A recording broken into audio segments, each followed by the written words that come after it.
Harry Potter and the Prisoner of Azkaban by J.K. Rowling. Chapter 1. Owl Post. Harry Potter was a highly unusual boy in many ways. For one thing, he hated summer holidays. For another, he did his homework in secret, at night. And he also happened to be a wizard. It was nearly midnight, and Harry lay on his stomach in bed, with the blankets drawn over his head like a tent, working on an essay about witch burning by flashlight. His quill paused at a promising paragraph. Non-magic people, muggles, were particularly afraid of magic in medieval times, but not very good at recognizing it. When they did catch a real witch or wizard, burning had no effect. The witch or wizard would perform a basic flame-freezing charm and then pretend to shriek with pain while enjoying a gentle, tickling sensation. Harry wrote carefully, listening for any movement. If the Dursleys heard him, he'd likely be locked in the cupboard for the rest of summer. The Dursleys, Uncle Vernon, Aunt Petunia, and Cousin Dudley, were Harry's only living relatives. They were muggles with a medieval attitude toward magic, who had locked away Harry's spellbooks, wand, cauldron, and broomstick at the start of summer. They had spent years trying to squash the magic out of him. Harry finished his essay, stretched, and checked the time, 1 o'clock in the morning. With a jolt, he realized he'd been 13 years old for a whole hour without noticing. The Dursleys had ignored his previous birthdays, and Harry expected no different this year. Standing at his window, Harry thought about his unusual life. The lightning scar on his forehead wasn't from a car crash as the Dursleys claimed, but from surviving an attack by the feared dark wizard Lord Voldemort, the same attack that killed his parents. Harry had even faced Voldemort again at Hogwarts School of Witchcraft and Wizardry. Suddenly, Harry spotted something strange in the night sky. 3 owls soared through his window, 2 supporting a third unconscious one. They landed on his bed with a soft flump. The unconscious owl was Errol, belonging to the Weasley family. Harry untied the package from its legs and put the exhausted bird in Hedwig's cage to recover. His own snowy owl Hedwig was among the arrivals, carrying another package and looking pleased with herself. The third, a handsome tawny owl, carried a letter bearing the Hogwarts crest. Harry opened Errol's package first and found his very first birthday card. Inside was a newspaper clipping from the wizarding newspaper, the Daily Prophet. Ministry of Magic employee scoots grand prize. Arthur Weasley, head of the Misuse of Muggle Artifacts Office, has won the annual Daily Prophet Grand Prize Galleon Draw. The delighted Mr. Weasley told the Daily Prophet, "We will be spending the gold on a summer holiday in Egypt, where our eldest son, Bill, works as a curse breaker for Gringotts Wizarding Bank." A moving photograph showed all 9 Weasleys waving at him in front of a pyramid. Harry's friend Ron had written, "Dear Harry, happy birthday. Sorry about that telephone call. I asked Dad, and he reckons I shouldn't have shouted. It's amazing here in Egypt. Bill's taken us around all the tombs with curses those old Egyptian wizards put on them. I couldn't believe it when Dad won the Daily Prophet draw. 700 galleons. Most of it's gone on this trip, but they're going to buy me a new wand for next year. We'll be back about a week before term starts, and we'll be going up to London to get my wand and our new books. Any chance of meeting you there? Don't let the muggles get you down. Try and come to London. Ron. P.S. Percy's head boy. He got the letter last week." Ron's gift was a pocket sneakoscope, a glass spinning top that lights up when untrustworthy people are nearby. Hermione's package contained a broomstick servicing kit and a letter saying she was in France and hoping to see Harry in London. The final package was from Hagrid, the Hogwarts gamekeeper. It quivered strangely as Harry unwrapped it. Inside was a book, the Monster Book of Monsters, which immediately tried to bite him. Harry managed to subdue it with a belt. Finally, Harry opened the Hogwarts letter. Along with the usual start-of-term notice was a permission form for third-year students to visit the wizarding village of Hogsmeade on certain weekends. Harry's heart sank at the thought of persuading the Dursleys to sign it. At 2 a.m, Harry climbed back into bed, crossing off another day on his homemade chart, counting down to his return to Hogwarts. Unusual though he was, at that moment, Harry Potter felt just like everyone else, glad for the first time in his life that it was his birthday. Chapter 2: Aunt Marge's Big Mistake. Harry went down to breakfast to find the 3 Dursleys already sitting around the kitchen table watching a brand new television. A welcome home present for Dudley. Harry sat between Dudley and Uncle Vernon, helping himself to toast. No one acknowledged his presence, but he was too used to this to care. On the television, a reporter was discussing an escaped convict. The public is warned that Black is armed and extremely dangerous. No need to tell us he's no good, snorted Uncle Vernon, shooting a nasty look at Harry, whose untidy hair had always annoyed him. Uncle Vernon suddenly mentioned, "I'd better be off. Marge's train gets in at 10. "Aunt Marge?" Harry blurted. "She's not coming here, is she?" Aunt Marge was Uncle Vernon's sister. Though not blood-related to Harry, her visit stood out horribly in his memory. Once she'd whacked his shins with her walking stick, and another time her bulldog Ripper had chased him up a tree until midnight. "Marge'll be here for a week," Uncle Vernon snarled, pointing threateningly at Harry. "We need to get a few things straight. Firstly, you'll keep a civil tongue when talking to Marge.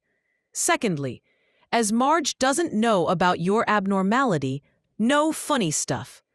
Thirdly, we've told her you attend St. Brutus's Secure Center for Incurably Criminal Boys." "What?" Harry yelled, white-faced and furious. "And you'll stick to that story, or there'll be trouble," Uncle Vernon warned, before leaving for the station. Harry followed him to the door. "I want to ask you something. Third years at my school are allowed to visit the village sometimes. I need you to sign the permission form." "And why should I?" sneered Uncle Vernon. "Well," said Harry carefully, "it'll be hard work pretending to Aunt Marge I go to St. Brutus's. What if I accidentally let something slip?" Uncle Vernon turned purple, but eventually agreed. "If, at the end of her visit, you've towed the line, I'll sign your ruddy form." When Aunt Marge arrived, she thrust her suitcase into Harry's stomach and greeted Dudley with a 20-pound note. Harry took the suitcase upstairs, avoiding her as much as possible. At dinner, Aunt Marge delighted in comparing Harry unfavorably to Dudley and throwing out dark hints about what made Harry unsatisfactory. Harry tried to stay calm, thinking about his Hogsmeade permission form. "You mustn't blame yourself for how the boy turned out, Vernon," she said on the third day. "If there's something rotten inside, there's nothing anyone can do." Harry's hands shook with anger. "Keep calm," he told himself. "Think about Hogsmeade." "It's one of the basic rules of breeding," Aunt Marge continued. "If there's something wrong with the bitch, there'll be something wrong with the pup." Suddenly, the wineglass in Aunt Marge's hand exploded. Harry knew he'd lost control and made it happen with accidental magic. He escaped from the table, worried about getting in trouble with the Ministry of Magic for underage wizardry. On the final evening of Marge's stay, Uncle Vernon brought out brandy after dinner. Aunt Marge, already quite drunk, began insulting Harry's parents. "This Potter," she said loudly, "you never told me what he did." "He didn't work," said Uncle Vernon tensely. "Unemployed. A no-account, good-for-nothing, lazy scrounger who—" "He was not," said Harry suddenly, shaking with anger. "Go to bed," snarled Uncle Vernon. "Proud of your parents, are you?" hiccuped Aunt Marge. "They go and get themselves killed in a car crash. Drunk, I expect." "They didn't die in a car crash," Harry shouted, now on his feet. "They died in a car crash, you nasty little liar, and left you to be a burden on their decent, hard-working relatives," screamed Aunt Marge. But then she suddenly stopped speaking. She began to swell like a monstrous balloon, her great red face expanding, buttons bursting from her tweed jacket. Her entire body rose toward the ceiling. "Marge!" yelled Uncle Vernon and Aunt Petunia together. Harry ran from the room. A reckless rage had come over him. He grabbed his trunk, his wand, and Hedwig's cage. "She deserved it," Harry said, breathing fast and pointing his wand at Uncle Vernon. "I've had enough." And in the next moment, he was out in the dark street, dragging his trunk behind him, heading away from Privet Drive. Chapter 3: The Night Bus. Harry was several streets away before he collapsed onto a low wall in Magnolia Crescent, panting from dragging his trunk. After 10 minutes alone in the dark street, panic overtook him. He had just done serious magic by inflating Aunt Marge, which meant he was almost certainly expelled from Hogwarts. He had nowhere to go. Harry looked at his wand, still clutched in his hand. If he was already expelled, a bit more magic couldn't hurt. He considered using his invisibility cloak, making his trunk feather light, and flying to London on his broomstick to begin his life as an outcast. As he searched his trunk, a prickling on the back of his neck made him feel watched. He sensed something in the narrow gap between a garage and fence. "Lumos," Harry muttered, and light appeared at his wand's tip. He saw the hulking outline of something very big, with gleaming eyes. Startled, Harry stepped backward, tripped over his trunk, and fell into the gutter. His wand flew from his hand. There was a deafening bang and sudden blinding light. Harry rolled onto the pavement, just as a triple-decker, violently purple bus screeched to a halt where he'd been lying. Gold lettering over the windshield spelled, "The Night Bus." A conductor in purple uniform leapt out. "Welcome to the Night Bus, emergency transport for the stranded witch or wizard. Just stick out your wand hand, step on board, and we can take you anywhere. My name is Stan Shunpike, and I will be your conductor this eve." Stan stopped abruptly upon seeing Harry on the ground. He was only a few years older than Harry, with protruding ears and pimples. "What were you doing down there?" said Stan. "Fell over," said Harry, annoyed. One knee of his jeans was torn, and his hand was bleeding. He turned to look at the owlway, now flooded with the bus's headlamps. But it was empty. "What you looking at?" asked Stan. "There was a big black thing," said Harry, "like a dog, but massive." Stan's eyes moved to the scar on Harry's forehead. "What's that on your head?" "Nothing," said Harry quickly, flattening his hair. "So, this bus, did you say it goes anywhere?" "Yep," said Stan proudly. "Anywhere you like, long's it's on land." "How much to London?" asked Harry. 11 sickles, said Stan. Inside there were no seats but half a dozen brass bedsteads. Harry paid Stan, who helped him with his trunk. "You have this one," Stan said, showing Harry to a bed behind the driver, Ernie Prang. With another bang, Harry found himself flat on his bed as the night bus took off. Out the window, he saw they were on a completely different street. "How come the Muggles don't hear the bus?" asked Harry. "Them," said Stan, contemptuously. "Don't listen properly, do they? Never notice nothink, they don't." Stan had unfurled a copy of the Daily Prophet. On the front page was a photograph of a sunken-faced man with long, matted hair who looked strangely familiar. "That man," Harry said. "He was on the Muggle News." "Sirius Black," Stan nodded. "Course he was on the Muggle News. You ought to read the papers more." Harry read the headline, Black still at large.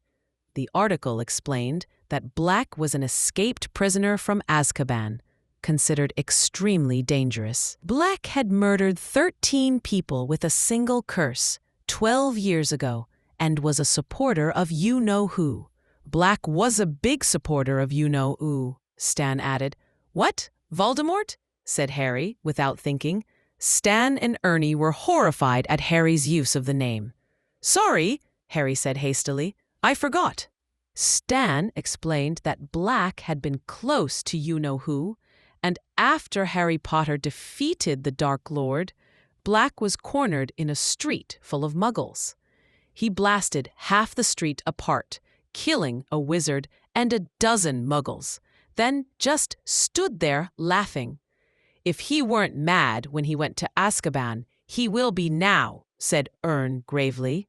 Never been a breakout from Azkaban before. Harry couldn't help imagining what Stan might soon be telling other passengers. Air about that Harry Potter blew up his aunt. We had him ear on the night bus. The night bus rolled through the darkness.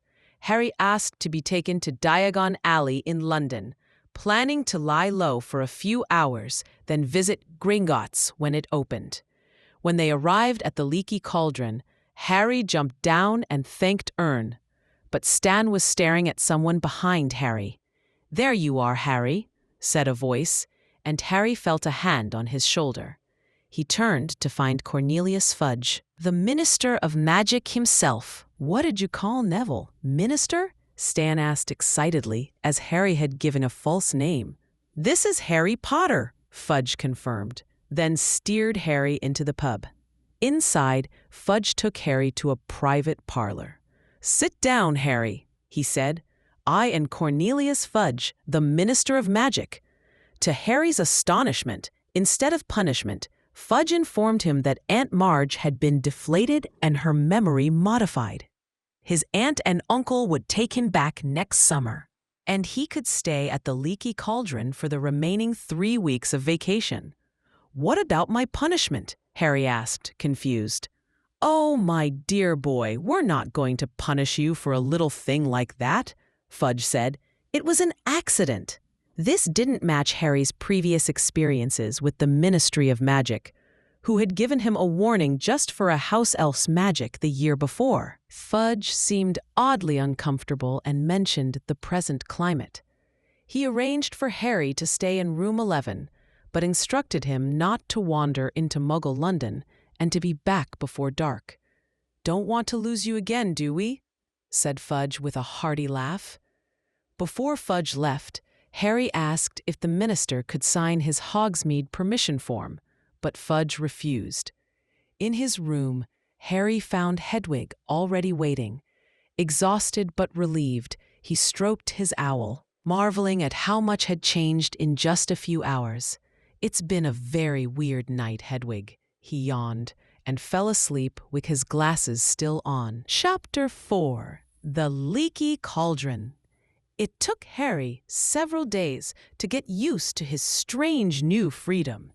Never before had he been able to get up whenever he wanted or eat whatever he fancied. He could even go wherever he pleased, as long as it was in Diagon Alley. Harry spent his days exploring the shops and eating under brightly colored umbrellas outside cafes. Unlike previous summers, he could now do his homework in the sunshine outside Florian Fortescue's ice cream parlor, where Florian himself occasionally helped with Harry's essays and gave him free Sundays. One day, Harry noticed a crowd gathered at Quality Quidditch Supplies. Squeezing inside, he discovered they were admiring the most magnificent broom he had ever seen, the Firebolt. It was a state-of-the-art racing broom with incredible specifications and a price-on-request tag.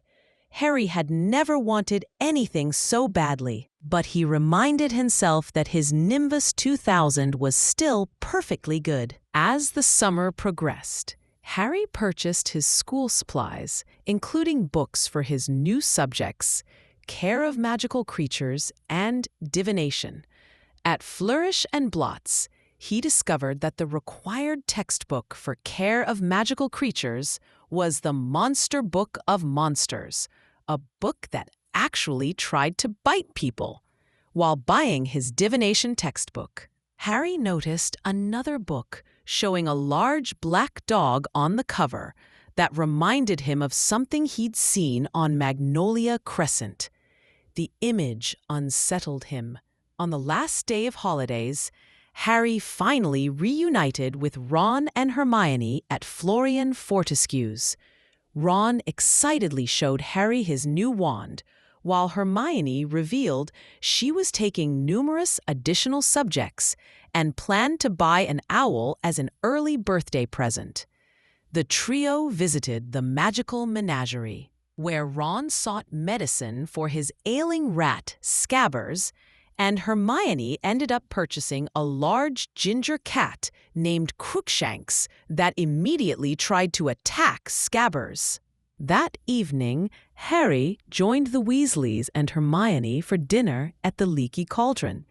The atmosphere was cheerful, with Fred and George teasing Percy about his new head boy badge. After dinner, as Harry went to help Ron find Scabbers' rat tonic, he overheard Mr. and Mrs. Weasley arguing about him. "It makes no sense not to tell him," Mr. Weasley was saying heatedly. "Harry's got a right to know." Harry learned that Sirius Black, the escaped prisoner, was after him specifically. According to Mr. Weasley, Black believed killing Harry would somehow bring Voldemort back to power. That explained why Fudge had been so lenient with Harry after he ran away from the Dursleys, and why the Ministry was providing cars to take them to King's Cross. "Black is deranged, Molly, and he wants Harry dead," Mr. Weasley insisted. "He's had 12 years alone in Azkaban to brood on that." Back in his room, Harry considered this revelation. Surprisingly, he wasn't as frightened as he probably should be. Hogwarts had Dumbledore, the only wizard Voldemort ever feared. And with the Azkaban guards surrounding the school, Black's chances of getting inside seemed remote. What bothered Harry most was the realization that his chances of visiting Hogsmeade were now 0. No one would want him to leave the safety of the castle until Black was caught. "I'm not going to be murdered," Harry said out loud to the darkness. "That's the spirit, dear," said his mirror sleepily. Chapter 5: The Dementor. Tom woke Harry with a cup of tea. As Harry dressed, Ron entered his room, irritable about his brother Percy. "The sooner we get on the train, the better," Ron said. "At least I can get away from Percy at Hogwarts." "I've got something to tell you," Harry began, but they were interrupted by Fred. At breakfast, Harry had no chance to speak privately with Ron or Hermione. Soon Mr. Weasley announced the Ministry cars had arrived to take them to King's Cross. The journey was uneventful. They reached the station with time to spare. Mr. Weasley accompanied Harry through the barrier to platform 9 3/4, where the Scarlet Hogwarts Express awaited. After loading their trunks, Harry and Ron said goodbye to Mr. and Mrs. Weasley. Mrs. Weasley gave Harry an extra hug, then Mr. Weasley pulled him aside. "There's something I've got to tell you before you leave," said Mr. Weasley tensely. "It's all right, Mr. Weasley," said Harry. "I already know." "You know? How could you know?" "I'm not," said Harry sincerely. "I'm not trying to be a hero, but seriously, Sirius Black can't be worse than Voldemort, can he?" Mr. Weasley flinched at the name. "Harry, I want you to give me your word." "That I'll be a good boy and stay in the castle," said Harry gloomily. "Not entirely," said Mr. Weasley, looking more serious than Harry had ever seen him. "Harry, swear to me you won't go looking for Black." "Why would I go looking for someone I know wants to kill me?" Harry asked blankly. "Swear to me that whatever you might hear—" "Arthur, quickly!" called Mrs. Weasley.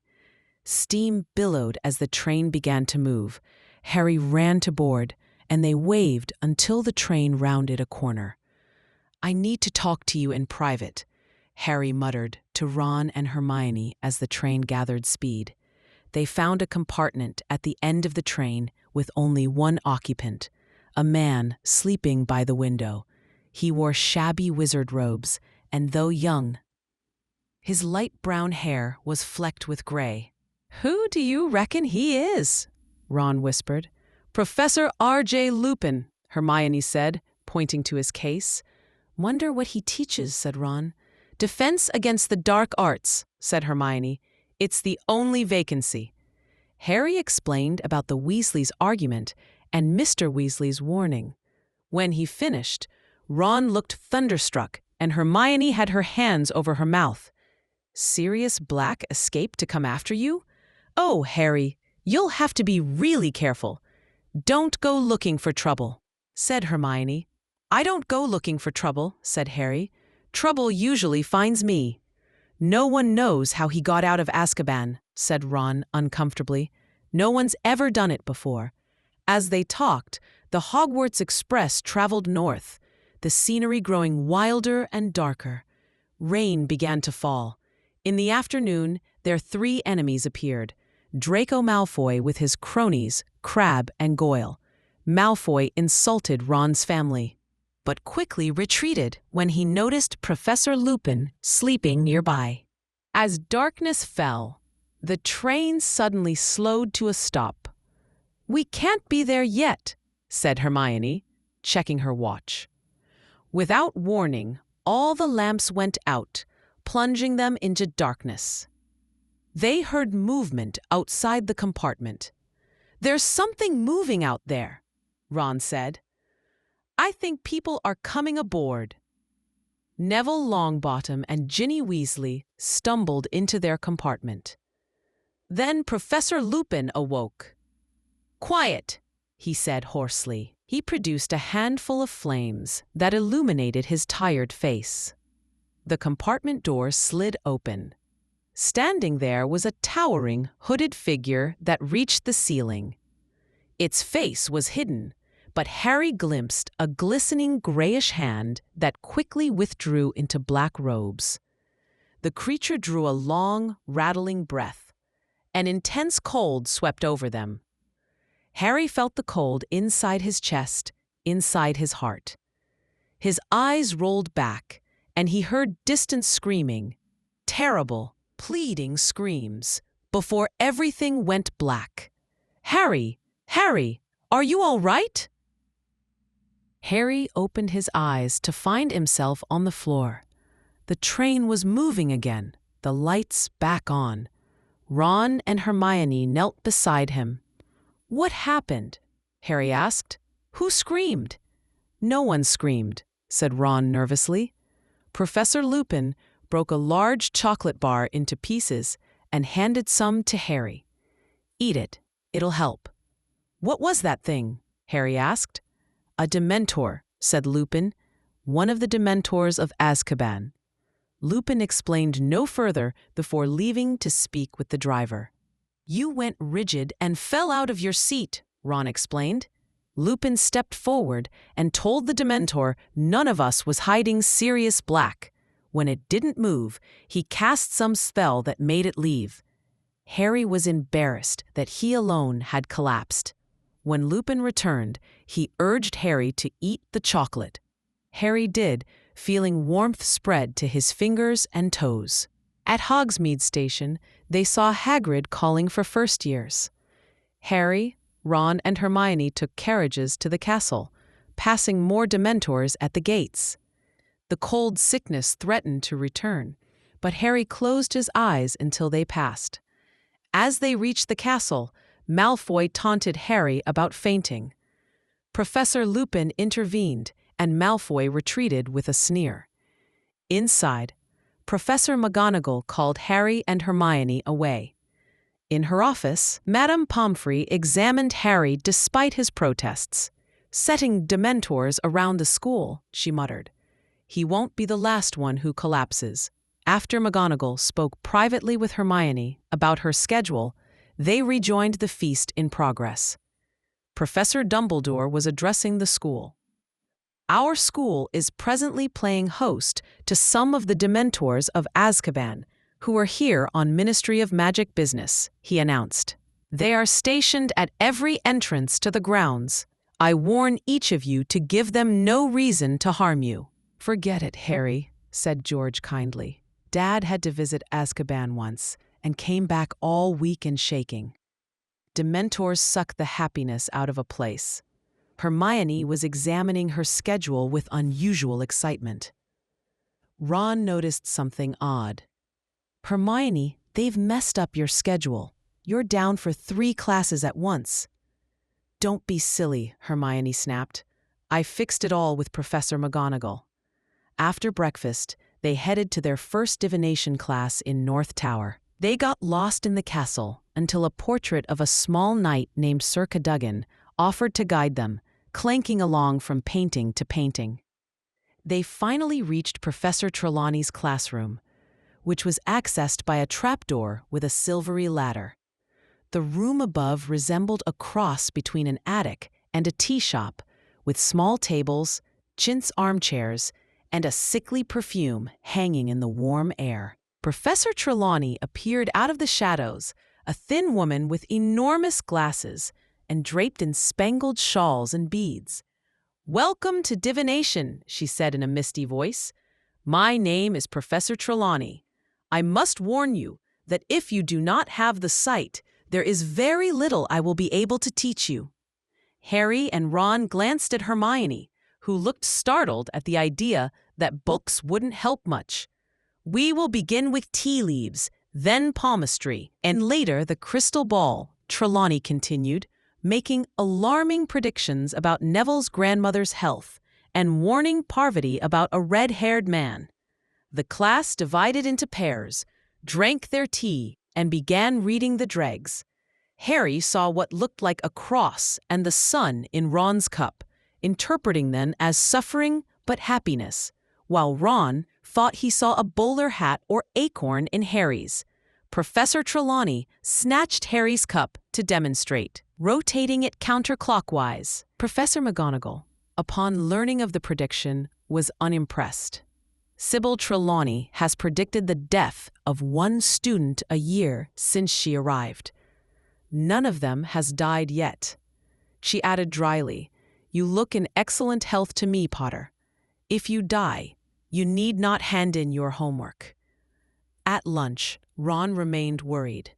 "Harry, you haven't seen a great black dog anywhere, have you?"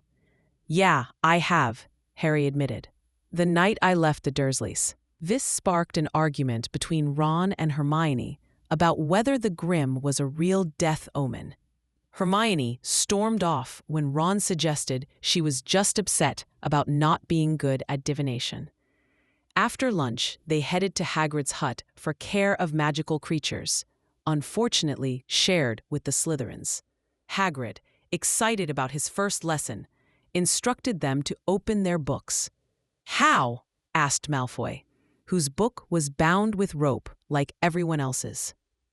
"You've got to stroke 'em," Hagrid demonstrated, running his finger down the spine of Hermione's copy, which immediately calmed.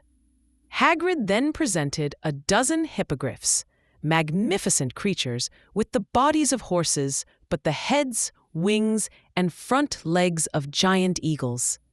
"Hippogriffs are proud," Hagrid explained. "Don't never insult one. You wait for the hippogriff to make the first move, bow and wait. If he bows back, ye can touch him." When Hagrid asked for a volunteer, Harry stepped forward. Following instructions, he maintained eye contact with a gray hippogriff named Buckbeak and bowed. After a tense moment, Buckbeak bowed back. Harry was allowed to pat its beak and even ride on its back as it flew around the paddock. Emboldened by Harry's success, the rest of the class tried approaching different hippogriffs. Malfoy took over with Buckbeak, but quickly grew bored. "This is very easy," he drawled. "I knew it must have been if Potter could do it." "Are you, you great ugly brute?" In a flash, Buckbeak slashed Malfoy with its talons. Blood bloomed on Malfoy's robes as he screamed, "I'm dying!" Hagrid carried him to the castle while the shocked class followed. The Slytherins blamed Hagrid, but the Gryffindors defended him. That evening, Harry, Ron, and Hermione visited Hagrid's hut. They found him drinking heavily, convinced he was about to be fired. "It's only a matter of time after Malfoy," he said miserably. "School governors have been told. They reckon I started too big," said Hermione. "You warned everyone. We'll tell Dumbledore what really happened." As they were leaving, Hagrid suddenly realized Harry was out after dark. "What do you think you're doing?" he roared. "You're not to go wandering around after dark, Harry."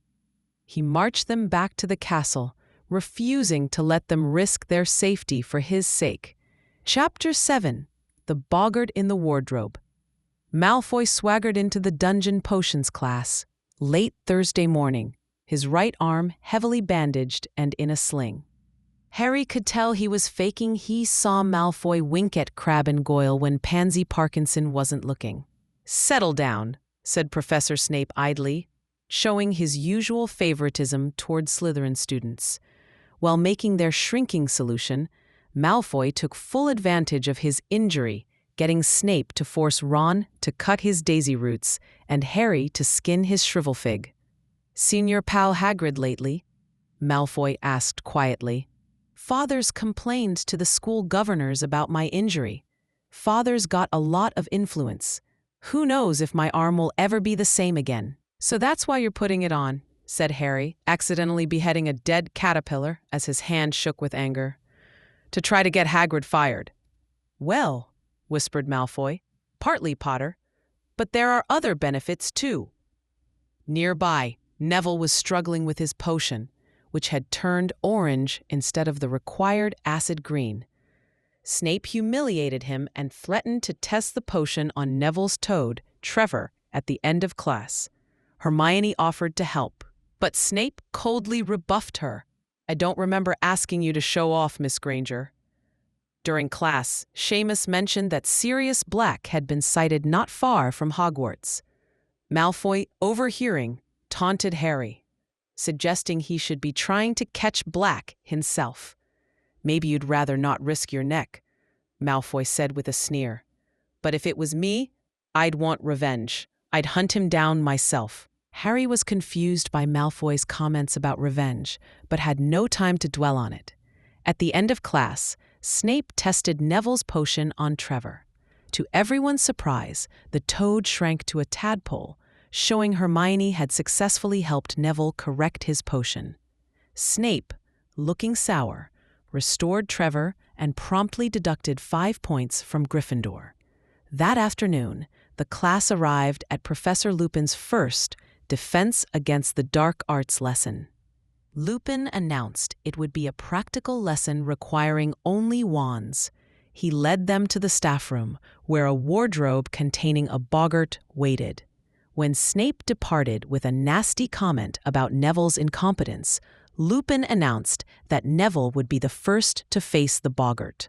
"What is a boggart?" Lupin asked. Hermione answered, "It's a shapeshifter. It can take the shape of whatever it thinks will frighten us most." "Precisely," said Lupin. "We have a huge advantage over the boggart before we begin. Harry, have you spotted because there are so many of us, it won't know which shape it should be." "Precisely," Lupin confirmed. "The charm that repels a boggart is simple, yet it requires force of mind. The thing that really finishes a boggart is laughter." After teaching them the incantation Ridiculous, Lupin asked Neville what frightened him most. Neville whispered, "Professor Snape." Lupin asked Neville to picture his grandmother's clothes, a vulture-topped hat, green dress, and red handbag, and to imagine Snape wearing them when casting the spell. When the wardrobe opened, Snape emerged, bearing down on Neville. With a shaky, ridiculous, Neville transformed Boggart Snape into a vision, wearing a lace-trimmed dress and vulture hat, clutching a crimson handbag. One by one, students faced the Boggart. Parvati turned a mummy into a tripping mess. Seamus silenced a banshee. Dean trapped a severed hand, and Ron removed a giant spider's legs.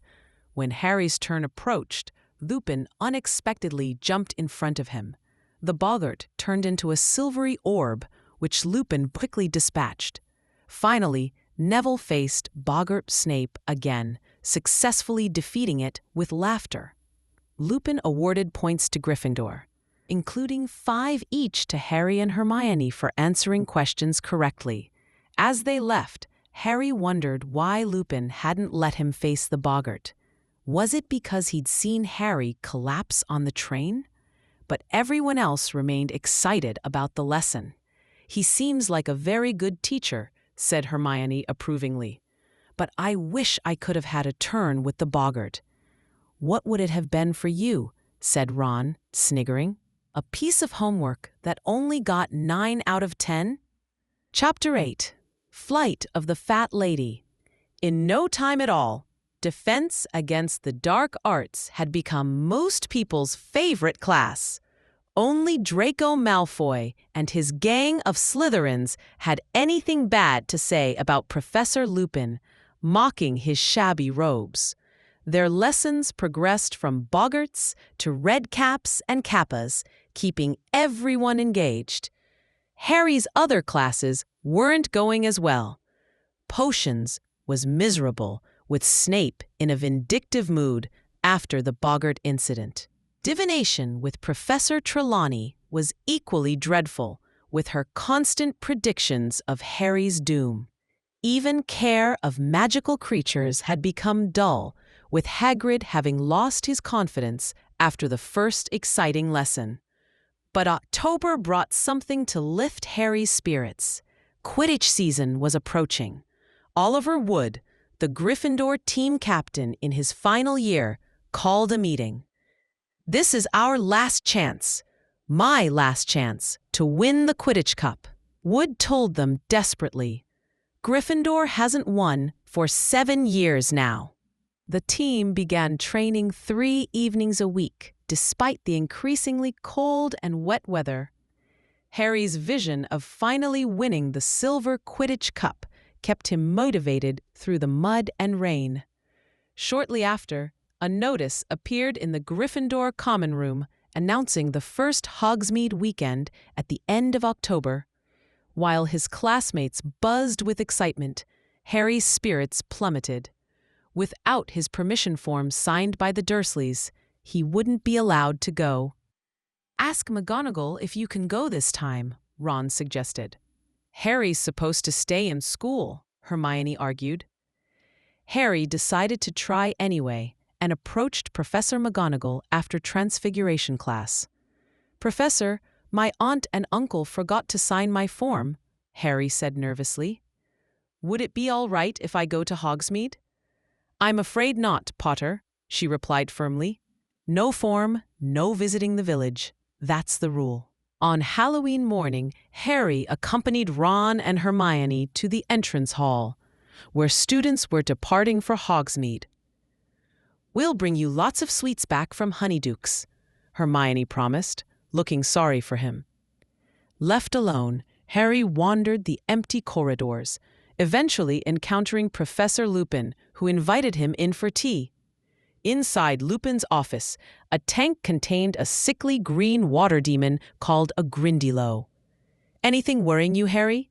Lupin asked perceptively. "Why didn't you let me fight the Boggart that day?" Harry blurted out. "I assumed if the Boggart faced you, it would take the shape of Lord Voldemort," Lupin explained. "I didn't think it a good idea for him to materialize in the staff room." "I remembered those Dementors," Harry admitted. "That suggests what you fear most is fear itself. Very wise," Lupin said with a smile. Their conversation was interrupted by Snape delivering a smoking goblet. After Snape left, Lupin explained it was a potion to help him feel better. though Harry noticed tension between the two professors. That evening, Ron and Hermione returned from Hogsmeade, laden with sweets for Harry, excitedly describing the village shops and attractions. They headed down to the Halloween feast together, where the Great Hall had been decorated with hundreds of candle-filled pumpkins and live bats. After the feast, the Gryffindors returned to their tower, only to find a crowd gathered before the fat lady's portrait. Harry pushed forward to see what was happening. The fat lady had vanished, and her portrait had been slashed to ribbons, canvas strips littering the floor. Professor Dumbledore arrived quickly, followed by other teachers, and ordered a search for the missing portrait guardian. Peeves, the poltergeist, appeared, gleefully sharing what he knew. "She's a horrible mess," Peeves cackled, "crying something dreadful." "Did she say who did it?" Dumbledore asked quietly. "Oh yes, Professor Head," said Peeves, flipping over with malicious delight. "Nasty temper he's got, that Sirius Black." Chapter 9: Grim Defeat. Professor Dumbledore sent all the Gryffindors back to the Great Hall, where they were joined by students from the other houses. The castle needed to be searched. Sirius Black had broken in. "The teachers and I need to conduct a thorough search of the castle," Dumbledore told them. "For your own safety, you will have to spend the night here." With casual waves of his wand, Dumbledore moved the tables and conjured hundreds of purple sleeping bags. The hall immediately buzzed with excitement as Gryffindors told everyone what had happened.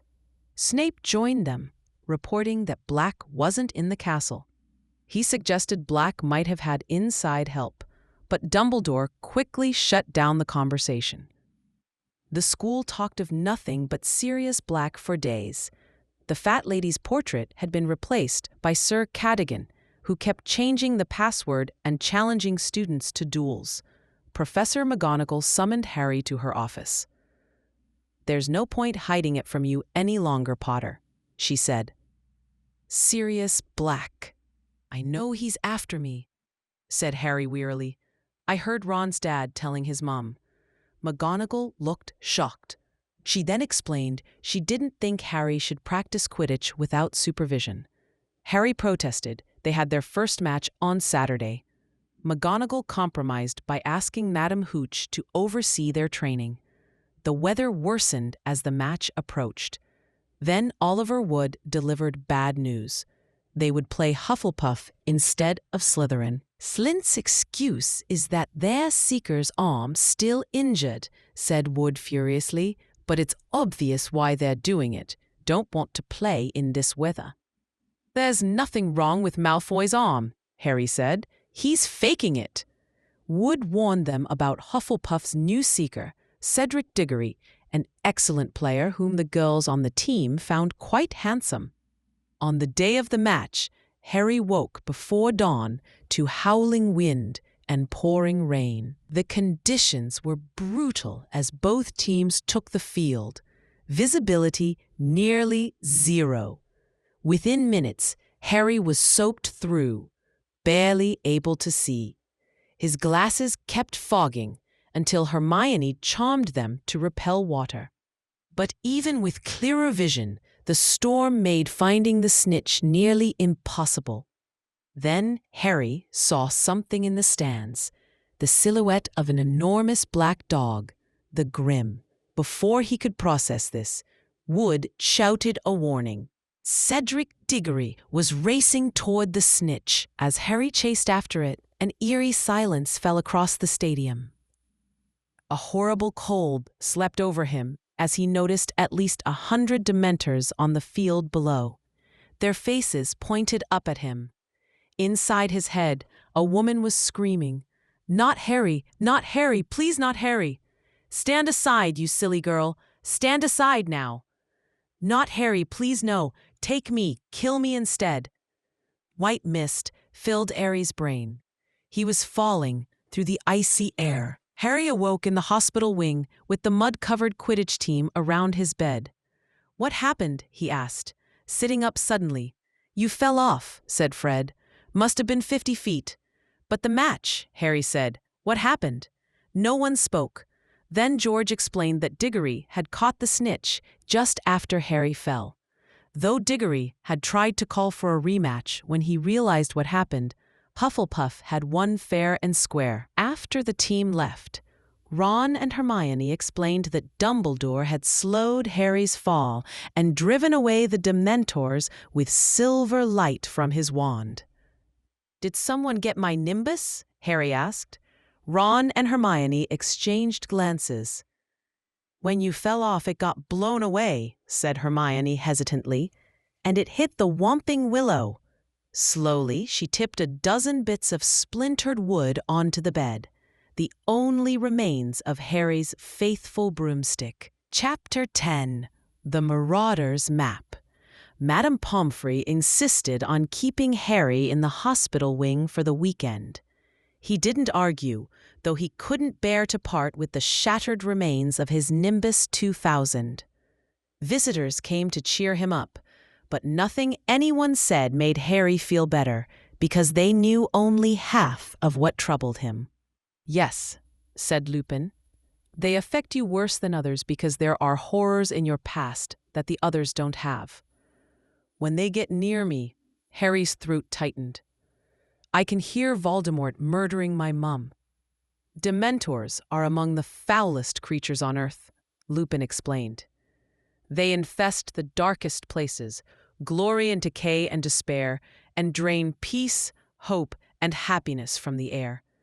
Get too near, and every good feeling will be sucked out of you." "Why did they have to come to the match?" Harry asked bitterly. "They're getting hungry," said Lupin coolly. "Dumbledore won't let them into the school, so their supply of human prey has dried up. They couldn't resist the large crowd and high emotions at the Quidditch field. But Sirius Black escaped from them," Harry said slowly. "Yes," said Lupin, straightening up after his briefcase slipped. "Black must have found a way to fight them. I wouldn't have believed it possible." "You made that Dementor on the train back off," said Harry. "Can you teach me?" Lupin hesitated. "Well, all right, but it'll have to wait until next term." With the promise of anti-Dementor lessons, Harry's mood improved. 2 weeks before the end of term, the castle filled with Christmas spirit. Professor Flitwick decorated his classroom with real, fluttering fairies, and students happily discussed holiday plans. Both Ron and Hermione had decided to remain at Hogwarts to keep Harry company. On the Saturday of the final Hogsmeade trip before Christmas, Harry bid Ron and Hermione goodbye and headed back to Gryffindor Tower alone. Passing along the third-floor corridor, he heard Fred and George call him from behind a statue of a one-eyed witch. "Early Christmas present for you, Harry," said George after they entered an empty classroom. Fred produced a worn piece of parchment. Harry stared at it skeptically. "What's that supposed to be?" "This, Harry, is the secret of our success," said George reverently. "We bequeath it to you. We don't really need it anymore." They explained how they'd stolen it from Filch's office years ago. Fred tapped the parchment with his wand and said, "I solemnly swear that I am up to no good." Thin ink lines spread like a spider's web across the parchment, forming an intricate map with moving dots labeled with names. Messrs. Mooney, Wormtail, Padfoot, and Prongs, purveyors of aids to magical mischief makers, are proud to present the Marauder's Map, Harry read. It showed every detail of Hogwarts Castle and grounds, including secret passages. "Right into Hogsmeade," said Fred, tracing one with his finger. "This one leads right into the cellar of Honeydukes." After Fred and George left, Harry stood there, excited but conflicted. He remembered Mr. Weasley's warning about magical objects that could think for themselves. But his desire to visit Hogsmeade won out. Harry followed the map's instructions, tapping the one-eyed witch statue and whispering, "Descendium." The statue's hump opened, and Harry slid down a stone passage. After a long journey through the twisting tunnel, he emerged through a trapdoor into the Honeyduke's cellar. Sneaking upstairs into the crowded sweet shop, Harry found Ron and Hermione examining blood-flavored lollipops. "Harry," squealed Hermione, "what are you doing here?" "How?" Harry told them about the Marauder's map.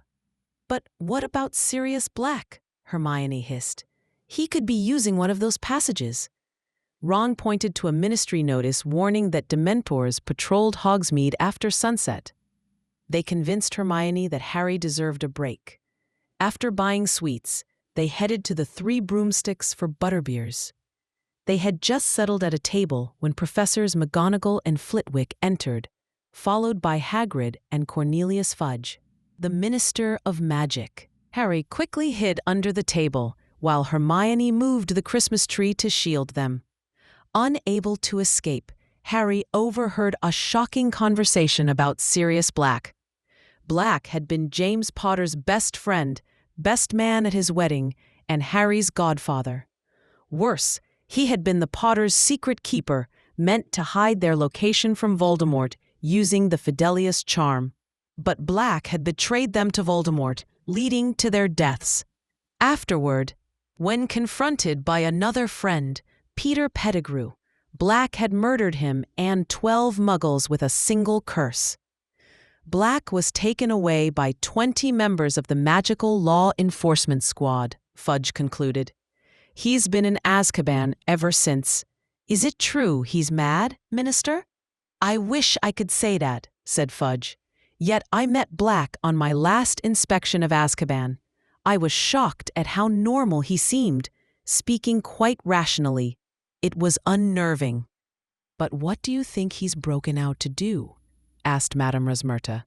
I dare say he's trying to rejoin you-know-who, Fudge replied evasively. When the teachers finally left, Ron and Hermione peered under the table at Harry, who sat frozen with shock. Chapter 11. The Firebolt. Harry didn't have a clear idea of how he had managed to get back to the castle. His head was pounding with the conversation he had just overheard. Why had nobody ever told him? Dumbledore, Hagrid, Mr. Weasley, Cornelius Fudge. Why hadn't anyone ever mentioned the fact that Harry's parents had died? Because their best friend had betrayed them. That night, Harry found the photo album Hagrid had given him 2 years ago. He stopped on a picture of his parents' wedding day, his father beaming, his mother alight with happiness, and there, their best man. If Harry hadn't known it was the same person, he would never have guessed it was Black. His face wasn't sunken and waxy then, but handsome and full of laughter. A hatred such as Harry had never known before coursed through him like poison. He watched as though somebody was playing him a piece of film, Sirius Black blasting Peter Pettigrew into 1,000 pieces. Harry, you look terrible, said Hermione the next morning. I'm fine, Harry replied flatly. Harry, listen, said Hermione, exchanging a look with Ron. You mustn't go doing anything stupid. Like what? Said Harry. Like trying to go after Black, said Ron sharply. You won't, will you, Harry? Said Hermione. Because Black's not worth dying for, said Ron. Harry looked at them. They didn't understand it all. Do you know what I see and hear every time a Dementor gets too near me? I can hear my mum screaming and pleading with Voldemort. And if you'd heard your mum screaming like that, just about to be killed, you wouldn't forget it in a hurry. There's nothing you can do, said Hermione, looking stricken. When the subject became too painful, Ron suggested visiting Hagrid. They found him sobbing uncontrollably over an official letter. It announced a hearing date for Buckbeak, the hippogriff, who had attacked a student in Hagrid's class. Yeb don't know them gargoyles at the Committee for the Disposal of Dangerous Creatures, choked Hagrid. They've got it in for interesting creatures. Harry, Ron, and Hermione promised to help prepare Buckbeak's defense, which gave Harry something to focus on besides Black. In the following days, They spent hours in the library researching similar cases. On Christmas morning, Harry was woken by Ron throwing his pillow at him. "Oi! Presents!" Among his gifts was a long, thin package. Harry ripped it open and gasped as a magnificent, gleaming broomstick rolled out onto his bedspread. "I don't believe it," Ron said hoarsely. It was a firebolt, identical to the dream broom Harry had seen in Diagon Alley. Its handle glittered as he picked it up. He could feel it vibrating, and when he let go, it hung in midair, unsupported. "Who sent it to you?" asked Ron, searching for a card. "Nothing. Blimey, who'd spend that much on you?" "Well," said Harry, stunned, "I'm betting it wasn't the Dursleys." When Hermione joined them, she didn't appear excited about the broom. On the contrary, her face fell and she bit her lip. "I don't know," she said slowly, "but it's a bit odd, isn't it? This is supposed to be quite a good broom, isn't it?" "It's the best broom there is, Hermione," Ron sighed. "Well, who'd send Harry something as expensive as that, and not even tell him they'd sent it?" asked Hermione. "Who cares?" said Ron impatiently. The Christmas dinner in the Great Hall was a grand affair, with professors and the few remaining students sitting at one table. But the Christmas spirit was thin when they returned to the common room. Hermione and Ron were feuding about their pets, and Harry was preoccupied with his mysterious new broom. Later that evening, Hermione returned to the common room with Professor McGonagall, who examined the firebolt carefully. "And there was no note at all, Potter? No card? No message of any kind?" "No," said Harry blankly. "Well, I'm afraid I will have to take this, Potter." "What?" said Harry, scrambling to his feet. "Why?" "It will need to be checked for jinxes," said Professor McGonagall kindly. "It shouldn't take more than a few weeks." As she carried the firebolt out through the portrait hole, Ron rounded on Hermione. "What did you go running to McGonagall for?" Hermione stood up defiantly, still pink in the face. "Because I thought, and Professor McGonagall agrees with me, that broom was probably sent to Harry by Sirius Black." Chapter 12. The Patronus. Harry knew that Hermione had meant well by reporting his mysteriously gifted firebolt to Professor McGonagall, but that didn't stop him from being angry with her. He had been the owner of the best broom in the world for a few short hours, and now it was gone for testing. Ron was furious with Hermione, too, and she had taken to avoiding the common room. When term started, Oliver Wood sought Harry out. "Had a good Christmas?"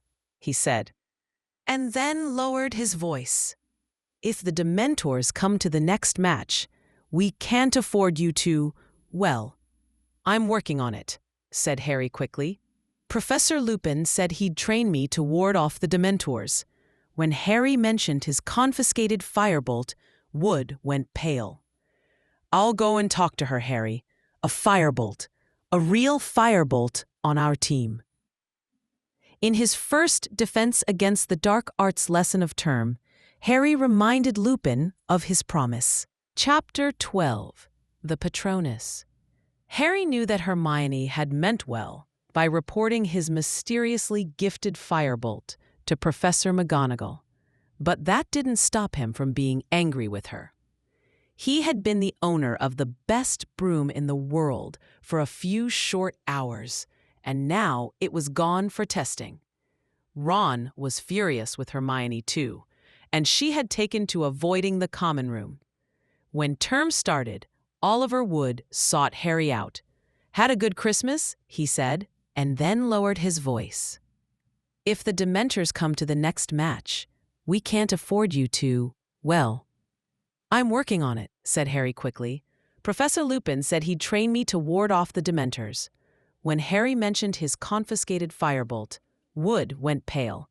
"I'll go and talk to her, Harry. A firebolt, a real firebolt, on our team." In his first defense against the dark arts lesson of term, Harry reminded Lupin of his promise. "Let me see. How about 8 o'clock on Thursday evening?" said Lupin. "We can't bring a real Dementor into the castle to practice on." Thursday evening found Harry in the History of Magic classroom. Lupin arrived carrying a large packing case. "What's that?" said Harry. "Another boggart," said Lupin. "The boggart will turn into a Dementor when he sees you, so we'll be able to practice. The spell I am going to try and teach you is highly advanced magic, Harry. Well beyond ordinary wizarding level. It is called the Patronus charm." "How does it work?" said Harry, nervously.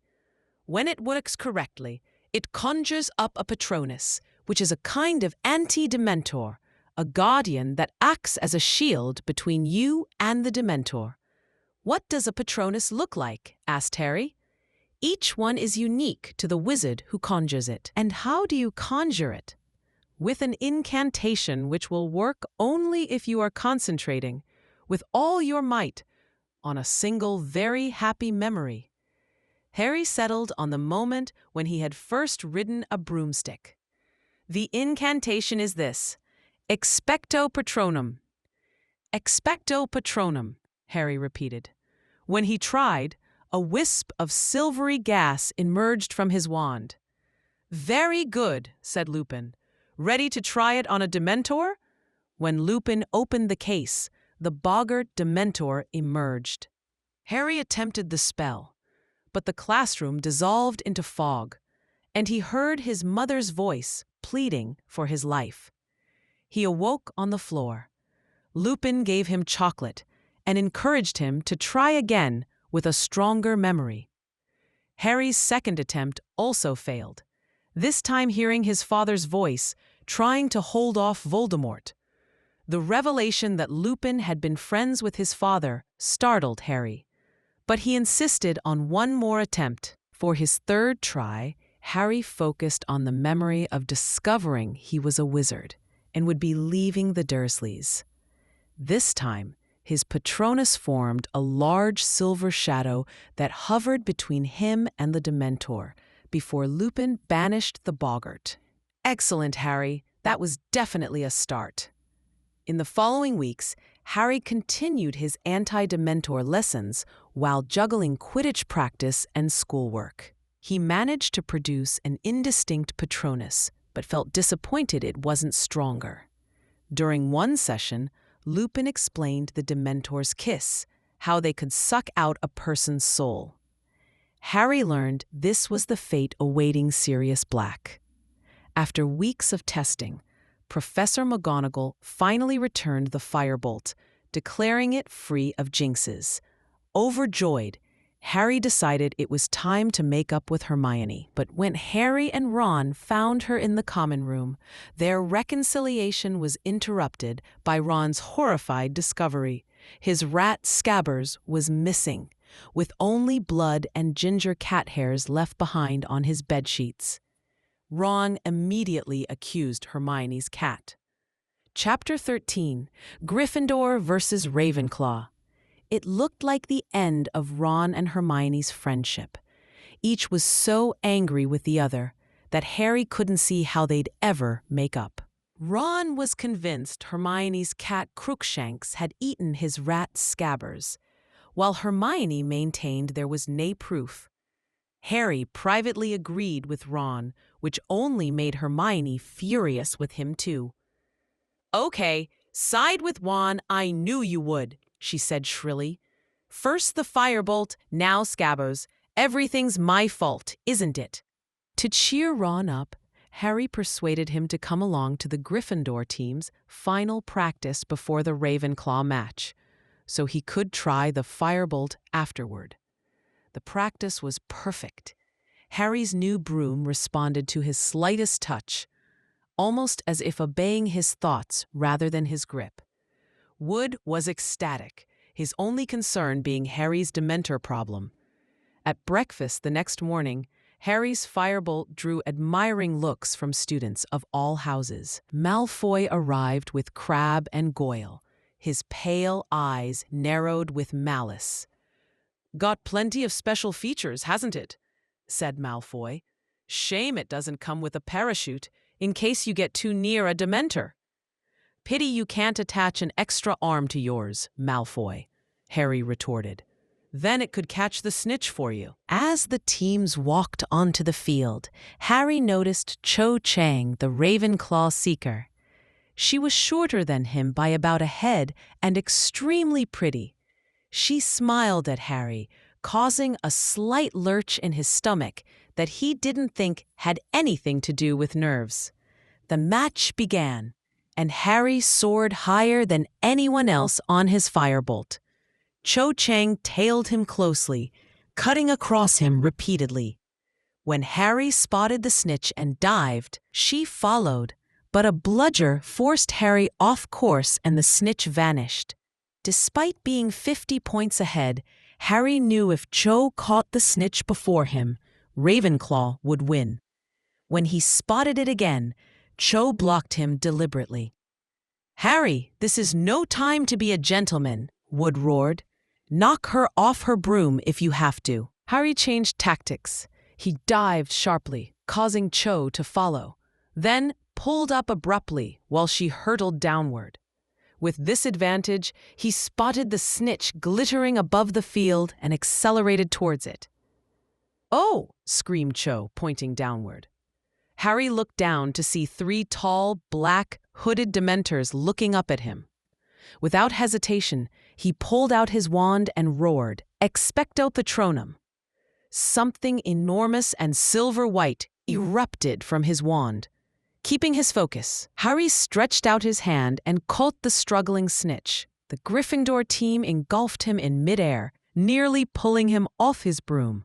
On the ground, the crowd sprinted onto the field, Ron in the lead. "That was quite some Patronus," said Professor Lupin, appearing at Harry's side. "The Dementors didn't affect me at all," Harry said excitedly. Chapter 14, Snape's Grudge. No one in Gryffindor Tower slept that night. They knew the castle was being searched again, and the whole house stayed awake in the common room, waiting to hear whether Black had been caught.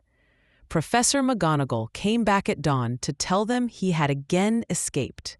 Throughout the day, security tightened across Hogwarts. The fat lady had returned to her portrait, but only with extra protection. A group of surly security trolls now guarded her. Harry noticed the statue of the one-eyed witch on the 3rd floor remained unguarded. "Do you reckon we should tell someone?" Harry asked Ron. "We know he's not coming in through Honeydukes," said Ron dismissively.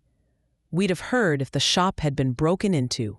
Ron had become an instant celebrity. For the first time in his life, people paid more attention to him than to Harry, and he was clearly enjoying it. "I was asleep, and I heard this ripping noise," Ron told anyone who would listen. "I woke up and saw him standing over me, like a skeleton, with loads of filthy hair, holding this great long knife. Then I yelled, and he scampered." Harry wondered why Black, having got the wrong bed, hadn't silenced Ron and proceeded to Harry. Black had proved 12 years ago that he didn't mind murdering innocent people. Meanwhile, Neville was in disgrace. Professor McGonagall had banned him from all future Hogsmeade visits and given him detention. 2 days after Black's break-in, Neville's grandmother sent him a howler, a magical letter that shouted its message for all to hear. That afternoon, Harry and Ron had tea with Hagrid, who wanted to talk about Hermione. "She's in a right state," said Hagrid seriously. "She's been coming down to visit me a lot since Christmas. Been feeling lonely. First, ye weren't talking to her because of the firebolt. Now you're not talking to her because her cat ate Scabbers," Ron interjected angrily. "Because her cat acted like all cats do," Hagrid continued. "She's cried a fair few times. Going through a rough time at the moment. Still found time to help me with Buckbeak's case, mind." Harry and Ron exchanged uncomfortable looks. "Really upset she was when Black nearly stabbed ya," Ron. "She's got her heart in the right place, Hermione has, and you two not talking to her. If she'd just get rid of that cat, I'd speak to her again," Ron said angrily. Back at the castle that evening, they discovered there would be another Hogsmeade weekend soon. Harry decided to risk going again using the secret passage and his invisibility cloak. On Saturday morning, Harry packed his invisibility cloak and the Marauder's map, a magical document showing everyone's location in Hogwarts. He pretended to stay behind as the other students left for Hogsmeade. Once alone, Harry hurried to the third floor and the statue of the One-Eyed Witch. Just as he prepared to enter the secret passage, Neville appeared. Harry managed to shake him off, but then encountered Snape, who seemed suspicious of Harry's presence near the statue. After Snape left, Harry used the passage to Honeydukes and met up with Ron in Hogsmeade. Hidden under his invisibility cloak, they visited the post office and Zonko's joke shop, before walking to the Shrieking Shack, rumored to be the most haunted building in Britain. There they encountered Malfoy, Crabbe, and Goyle. Malfoy was gloating about Buckbeak's upcoming execution. "I really wish I could hear that great hairy moron trying to defend himself. That hippogriff's as good as dead." Harry, still invisible, threw mud at Malfoy and his friends. In the ensuing confusion, Crabbe accidentally caught the hem of Harry's cloak, exposing Harry's floating head. Malfoy saw it and fled.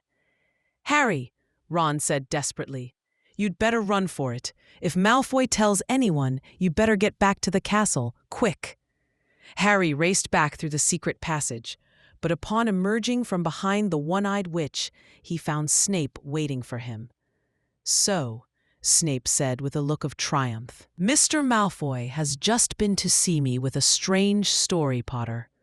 He tells me he saw your head floating in mid-air." "Maybe he better go to Madame Pomfrey," said Harry, "if he's seeing things like." "What would your head have been doing in Hogsmeade, Potter?" said Snape softly. "Your head is not allowed in Hogsmeade." In Snape's office, the confrontation escalated. Snape searched Harry's pockets and found the Marauder's map, which appeared to be just a blank piece of parchment. When Snape attempted to reveal its secrets, the map insulted him. Mr. Mooney presents his compliments to Professor Snape and begs him to keep his abnormally large nose out of other people's business. Furious, Snape called for Professor Lupin through the fireplace. Lupin arrived and, to Harry's relief, claimed the parchment was merely a joke item. Ron burst in at the perfect moment, breathlessly backing up the story that he had given Harry the items from Zonko's. Lupin took the map and escorted Harry and Ron out of Snape's office. Once alone, he revealed he knew it was a map. "I don't want to know how it fell into your possession," said Lupin seriously. "I am, however, astounded that you didn't hand it in, particularly after what happened the last time a student left information about the castle lying around. And I can't let you have it back, Harry." Lupin admonished Harry. "Your parents gave their lives to keep you alive. A poor way to repay them, gambling their sacrifice for a bag of magic tricks." As Harry and Ron walked back to Gryffindor Tower, they met Hermione. Ron assumed she'd come to gloat, but instead she was holding a letter, her lip trembling. "I just thought you ought to know. Hagrid lost his case. Buckbeak is going to be executed. Chapter 15, the Quidditch Final. He sent me this," Hermione said, holding out the letter. Harry took it. Teardrops had smudged the ink so badly it was difficult to read. "Dear Hermione, we lost. I'm allowed to bring him back to Hogwarts. Execution date to be fixed. Beaky has enjoyed London. I won't forget all the help you gave us. Hagrid." "They can't do this," said Harry. "Buckbeak isn't dangerous." "Malfoy's dad frightened the committee into it," said Hermione, wiping her eyes. "There'll be an appeal, though I can't see any hope." "You won't have to do all the work alone this time," Ron said fiercely. I'll help." "Oh, Ron." Hermione flung her arms around his neck and broke down completely. Later, when visiting Hagrid during class, he seemed numb with shock. "It's all my fault. Got tongue-tied," Hagrid said. And then Lucius Malfoy stood up, and the committee just did exactly what he told them.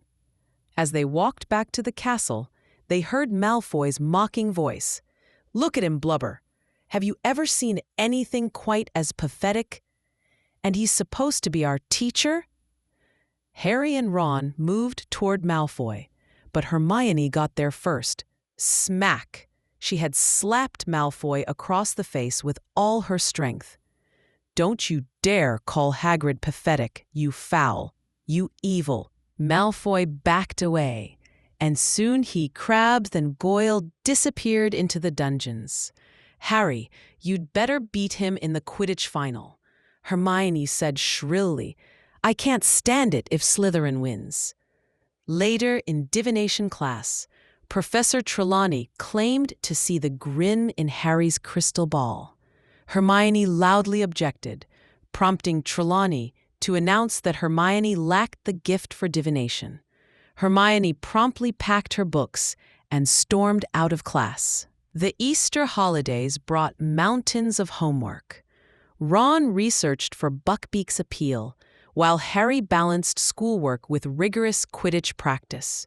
Wood constantly reminded him, "You must catch the snitch only if we're more than 50 points up, Harry, or we win the match but lose the cup." The pressure was immense. Harry hadn't forgotten Malfoy's attempt to sabotage him in the match against Ravenclaw, and the matter of Buckbeak made him determined to beat Malfoy in front of the entire school. The night before the match, the Gryffindor common room was a scene of nervous energy. Harry sat with Ron and Hermione, trying not to think about tomorrow's game. That night, he slept poorly, dreaming of oversleeping and Slytherins riding dragons. Match day arrived. 3/4 of the crowd wore scarlet, waving Gryffindor banners, while the Slytherin section was a sea of green. "And here are the Gryffindors," yelled Lee Jordan, commentating. "Potter, Bell, Johnson, Spinnet, Weasley, and Wood, widely acknowledged as the best team Hogwarts has seen in a good few years." The game quickly became the dirtiest Harry had ever played. Gryffindor took an early lead, enraging the Slytherins, who resorted to increasingly brutal tactics. Penalties were awarded to both teams as the fouls escalated. Katie scored 50-10. Angelina scored next, 60-10. Soon after, Alicia made it 70-10. Gryffindor led by 60 points. If Harry caught the snitch now, the cup was theirs. High above the pitch, Harry spotted the snitch, 20 feet above him. He accelerated, but suddenly felt his firebolt slowing. Malfoy had grabbed his broom's tail, pulling him back. The snitch disappeared again. "You cheating scum!" Lee Jordan howled into the megaphone. The game continued, growing more intense. Slytherin scored, making it 70-20. Harry spotted Malfoy diving, a look of triumph on his face. There, just above the grass, was a golden glimmer. Harry urged his firebolt downward, gaining on Malfoy. At the last moment, he threw himself forward, knocking Malfoy's arm away and, yes! He pulled out of his dive, the tiny golden ball held tight in his fist. The stadium exploded with cheers. Wood sped toward him, half blinded by tears, seizing Harry around the neck.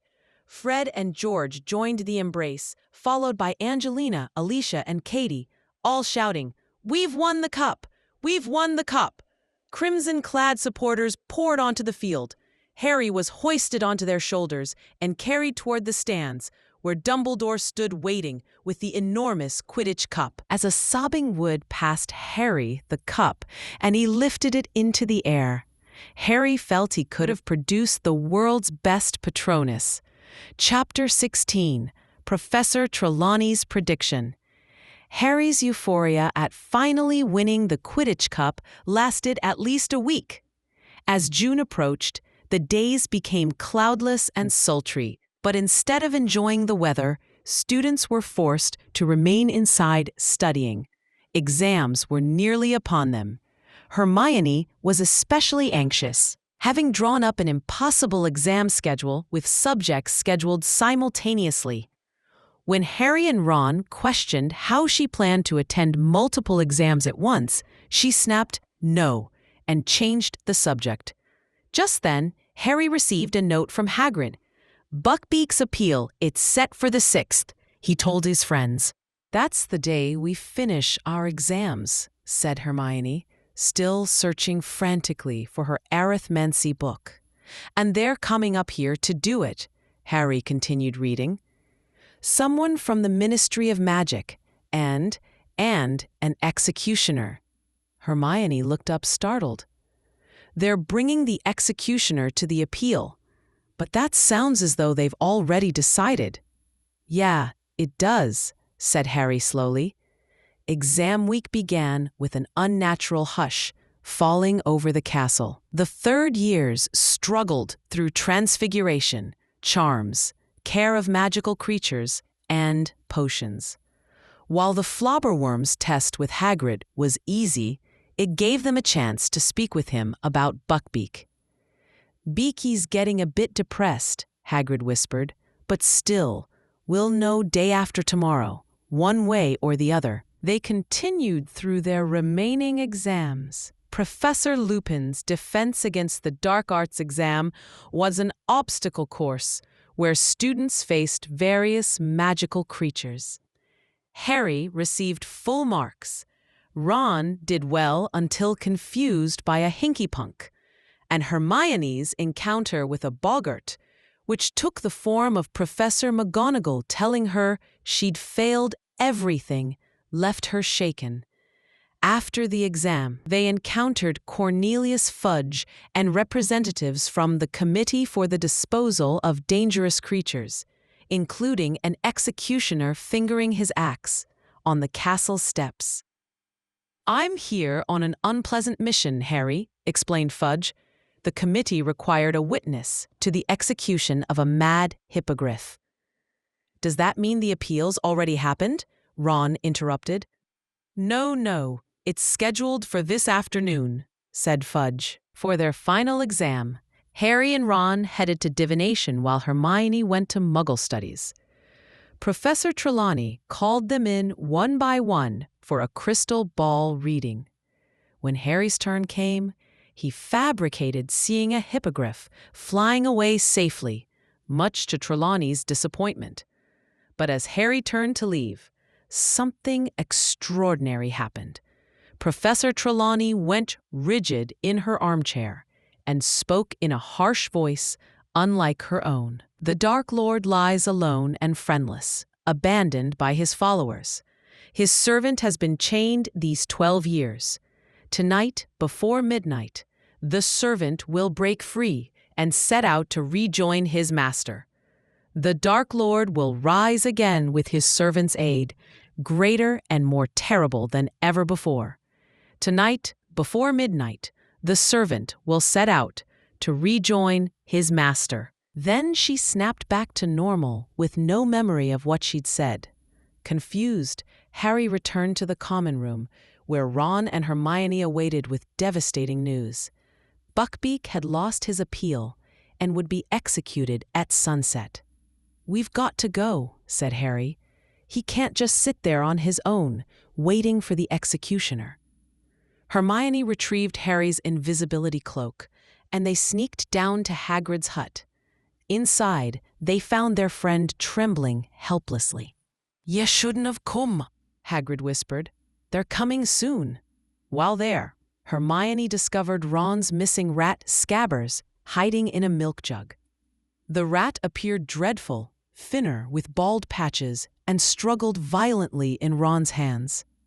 "They're coming," Hagrid suddenly announced, peering out the window.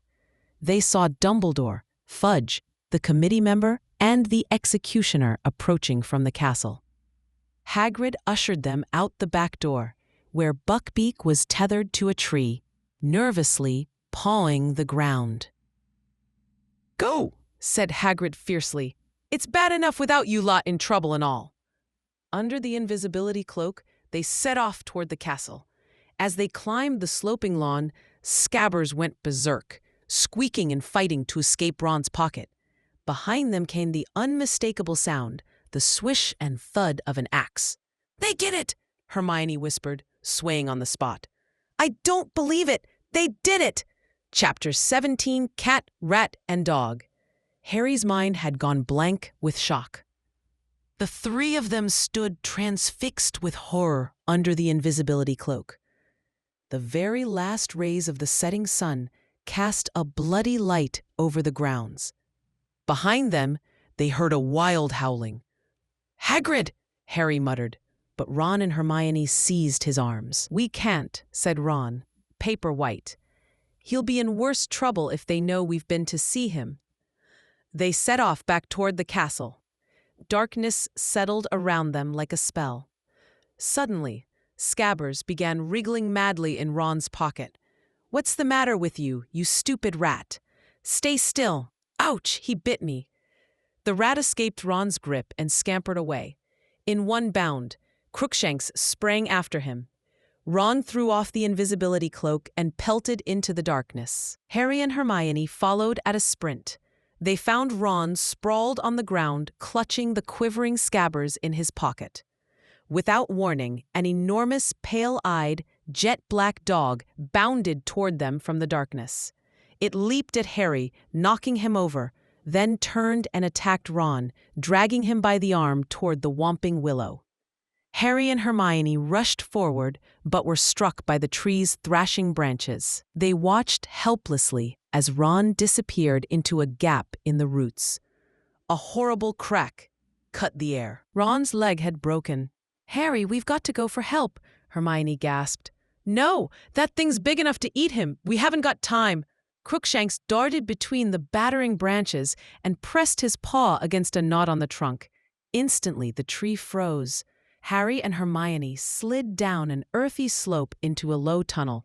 Following Crookshanks, they emerged into a dusty, disordered room with broken furniture and boarded windows.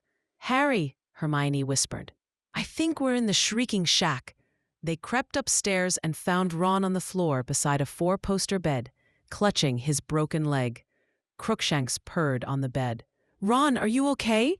"Not a dog," Ron moaned through gritted teeth. "Harry, it's a trap. He's the dog. He's an animagus." The door snapped shut behind them. A man with filthy matted hair, sunken eyes, and waxy skin stood there grinning. Sirius Black. "Expelliarmus," he croaked, disarming them with Ron's wand. "I thought you'd come and help your friend," he said hoarsely. "Your father would have done the same for me." Hatred boiled in Harry's chest. He lunged at Black, forgetting magic, forgetting everything except his desire to hurt the man who betrayed his parents. They fought, falling against the wall. Hermione screamed. Ron yelled. Harry's hand found Black's throat. Hermione kicked Black. Ron grabbed at Black's wand hand.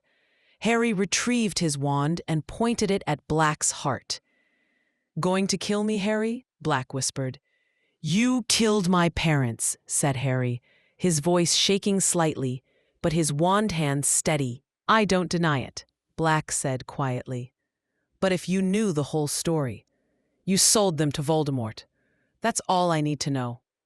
Crookshanks leapt onto Black's chest, settling over his heart and refusing to move.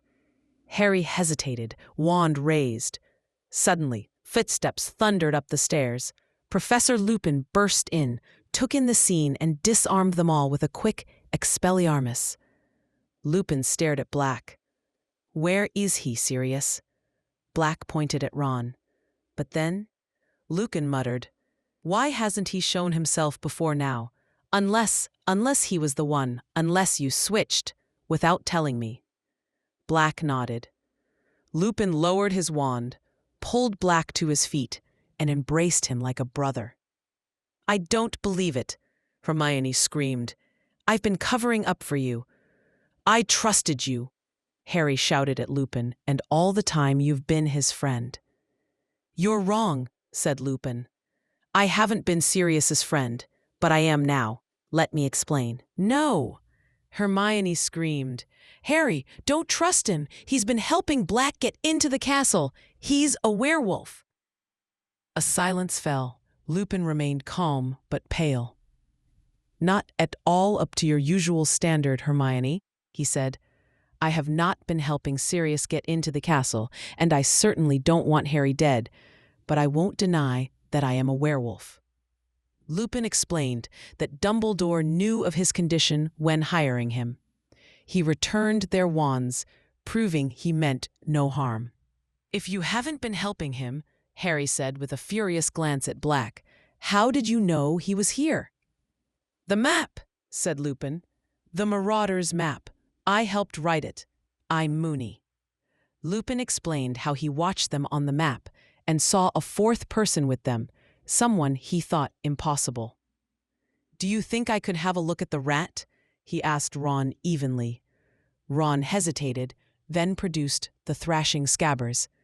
"That's not a—" "No, he's not," said Lupin quietly. "He's a wizard, an animagus by the name of Peter Pettigrew." Chapter 18. Moony, Wormtail, Padfoot, and Prongs. "You're both mental," said Ron. "Peter Pettigrew's dead," said Harry, pointing at Black. "He killed him 12 years ago." "I meant to," Black growled, yellow teeth bared. "But little Peter got the better of me. Not this time, though." Black lunged at Scabbers as Crookshanks was thrown to the floor. Ron yelled with pain as Black's weight fell on his broken leg. "Sirius, no!" Lupin shouted, dragging Black away. "They need to understand. We've got to explain." "We can explain afterwards," snarled Black, still trying to reach the squealing rat. "They've got a right to know everything," Lupin panted. "Harry, you owe Harry the truth, Sirius." Black stopped struggling, his hollow eyes fixed on Scabbers. "All right then, but make it quick, Remus. I want to commit the murder I was imprisoned for." "You're nutters, both of you," Ron said shakily. "There were witnesses who saw Pettigrew die," Harry said. "A whole street full of them." "They didn't see what they thought they saw," said Black savagely. "Everyone thought Sirius killed Peter," said Lupin. "I believed it myself, until I saw the map tonight. Because the Marauders' map never lies. Peter's alive. Ron's holding him, Harry." Hermione spoke in a trembling voice. "But Professor Lupin, Scabbers can't be Pettigrew. The Ministry keeps tabs on Animagi. I checked the register. There have been only 7 this century, and Pettigrew wasn't on the list." "Right again, Hermione," Lupin said. "But the Ministry never knew that there used to be 3 unregistered Animagi running around Hogwarts." The bedroom door creaked open on its own. Lupin checked, but found no one. "This place is haunted," said Ron. "It's not," said Lupin. "The Shrieking Shack was never haunted. The screams the villagers heard were made by me." He pushed his graying hair back. "That's where all of this starts, with my becoming a werewolf. I was a very small boy when I received the bite. My parents tried everything, but in those days there was no cure. The potion that Professor Snape makes keeps me safe during full moons. Before that, I became a monster once a month. It seemed impossible that I would come to Hogwarts. But then Dumbledore became headmaster." Lupin looked at Harry. "The Whomping Willow was planted because I came to Hogwarts. This house and the tunnel were built for my use. Once a month, I was smuggled here to transform. My transformations were terrible. The villagers heard the noise and thought they were hearing violent spirits. Dumbledore encouraged the rumor. But, apart from my transformations, I was happier than I had ever been. For the first time, I had friends, Sirius Black, Peter Pettigrew, and your father, Harry, James Potter. They noticed my monthly disappearances. I was terrified they would desert me when they found out what I was. But they didn't. Instead, they became Animagi. My dad, too, said Harry, astounded. Yes, it took them 3 years.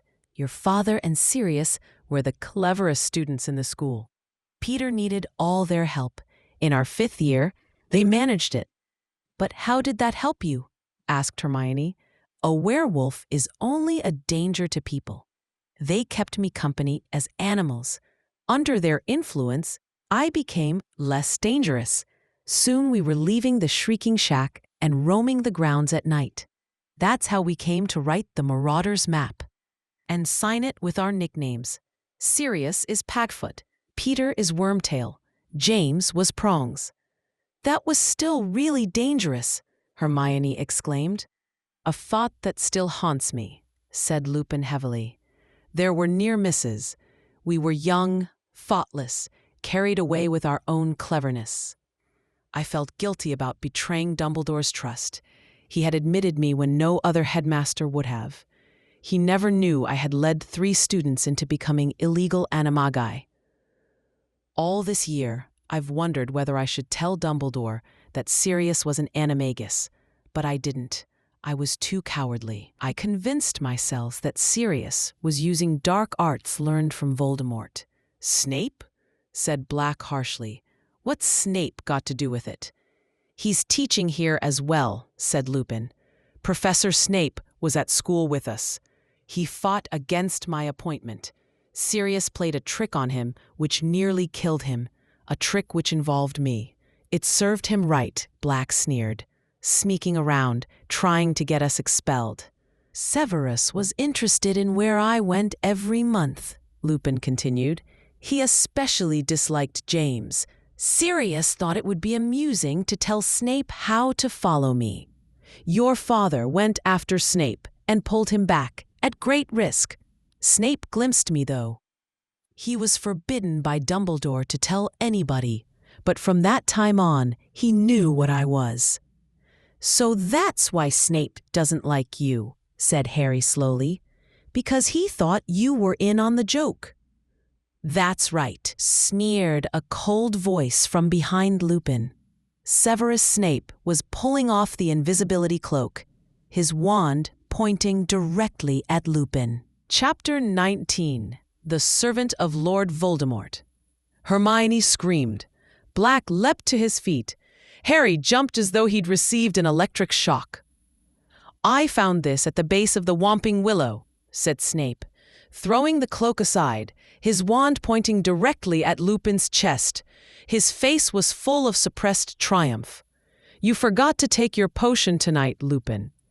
One glance at the map told me all I needed to know. Severus, you're making a mistake, said Lupin urgently. You haven't heard everything. Sirius is not here to kill Harry. 2 more for Azkaban tonight, said Snape, his eyes gleaming fanatically. I shall be interested to see how Dumbledore takes this. With a flick of his wand, Snape bound Lupin with thin cords. Black roared with rage, but Snape pointed his wand between Black's eyes. Give me a reason, he whispered. Give me a reason to do it, and I swear I will. Harry stood paralyzed, not knowing what to do or whom to believe. Hermione stepped towards Snape and said breathlessly, Professor Snape, it wouldn't hurt to hear what they've got to say, would it? Keep quiet, you stupid girl, Snape shouted, looking deranged. Before Harry knew what he was doing, he blocked the door. Professor Lupin could have killed me about 100 times this year, Harry said. If he was helping Black, why didn't he just finish me off then? You're pathetic, Harry yelled. Just because they made a fool of you at school, you won't even listen. Harry raised his wand. Expelliarmus, he yelled, except his wasn't the only voice. There was a blast, and Snape was knocked unconscious against the wall. Lupin was freed from his bonds. Thank you, Harry, he said. I'm still not saying I believe you, Harry retorted. Then it's time we offered you some proof, said Black. You, boy, give me Peter, now. Ron clutched Scabbers closer to his chest. Are you trying to say he broke out of Azkaban just to get his hands on Scabbers? Black pulled out a crumpled newspaper photo of Ron's family with Scabbers on Ron's shoulder. Lupin examined it closely. His front paw. "He's got a toe missing," said Black. "The biggest bit of Peter they found was his finger," Lupin explained. "Scabbers has been in my family for 12 years, Ron protested. "Didn't you ever wonder why he was living so long?" asked Lupin. Harry's brain seemed to be sagging under the weight of what he was hearing. It was absurd. And yet, why did he fake his death? Harry demanded furiously. "Because he knew you were about to kill him like you killed my parents." "No," said Lupin. Harry, said Lupin hurriedly. "Don't you see? All this time we've fought Sirius betrayed your parents, and Peter tracked him down. But it was the other way around. Peter betrayed your mother and father. Sirius tracked Peter down. He was their secret keeper," Harry yelled, pointing at Black. "Harry, I as good as killed them," Black croaked. "I persuaded Lily and James to change to Peter at the last moment. I'm to blame, I know it. When I saw their house destroyed, and their bodies, I realized what Peter must have done, what I'd done." Lupin took Scabbers from Ron. Together with Black, they cast a spell, and in a flash of blue-white light, where the rat had been stood a short, balding man with a pointed nose and watery eyes. "Well, hello, Peter," said Lupin pleasantly. "Long time no see. Sirius, Remus." Even Pettigrew's voice was squeaky. "My friends, my old friends. Me've been having a little chat, Peter, about what happened the night Lily and James died," said Lupin coldly. "He's come to try and kill me again." Pettigrew squeaked, pointing at Black with his maimed hand, missing its index finger. "He killed Lily and James." "No one's going to try and kill you until we've sorted a few things out," said Lupin. "Voldemort went to the Potters on your information," Black growled. "And not all Voldemort's supporters ended up in Azkaban, did they?" "I must admit, Peter, I have difficulty understanding why an innocent man would want to spend 12 years as a rat," said Lupin evenly. "Me? A spy?" Pettigrew squeaked. "Must be out of your mind. Lily and James only made you secret keeper because I suggested it," Black hissed. "I thought it was the perfect plan. Voldemort would be sure to come after me. Would never dream they'd use a weak, talentless thing like you." Hermione asked why, if Pettigrew was working for Voldemort, he never tried to hurt Harry before now. "Because you never did anything for anyone unless you could see what was in it for you," said Black. "You wanted to be sure Voldemort had regained his power before you went back to him." "I don't know how I escaped Azkaban," Black explained slowly.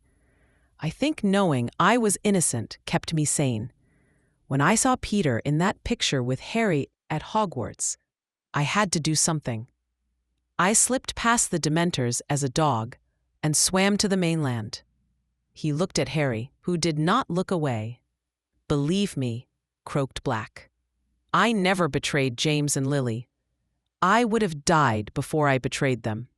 And at long last, Harry believed him. Pettigrew fell to his knees, begging each of them for mercy. Black, Lupin, Ron, Hermione, and finally Harry. "You sold Lily and James to Voldemort," said Black, shaking. "Do you deny it?" "The Dark Lord. You have no idea. He has weapons you can't imagine," whimpered Pettigrew. "Then you should have died," roared Black.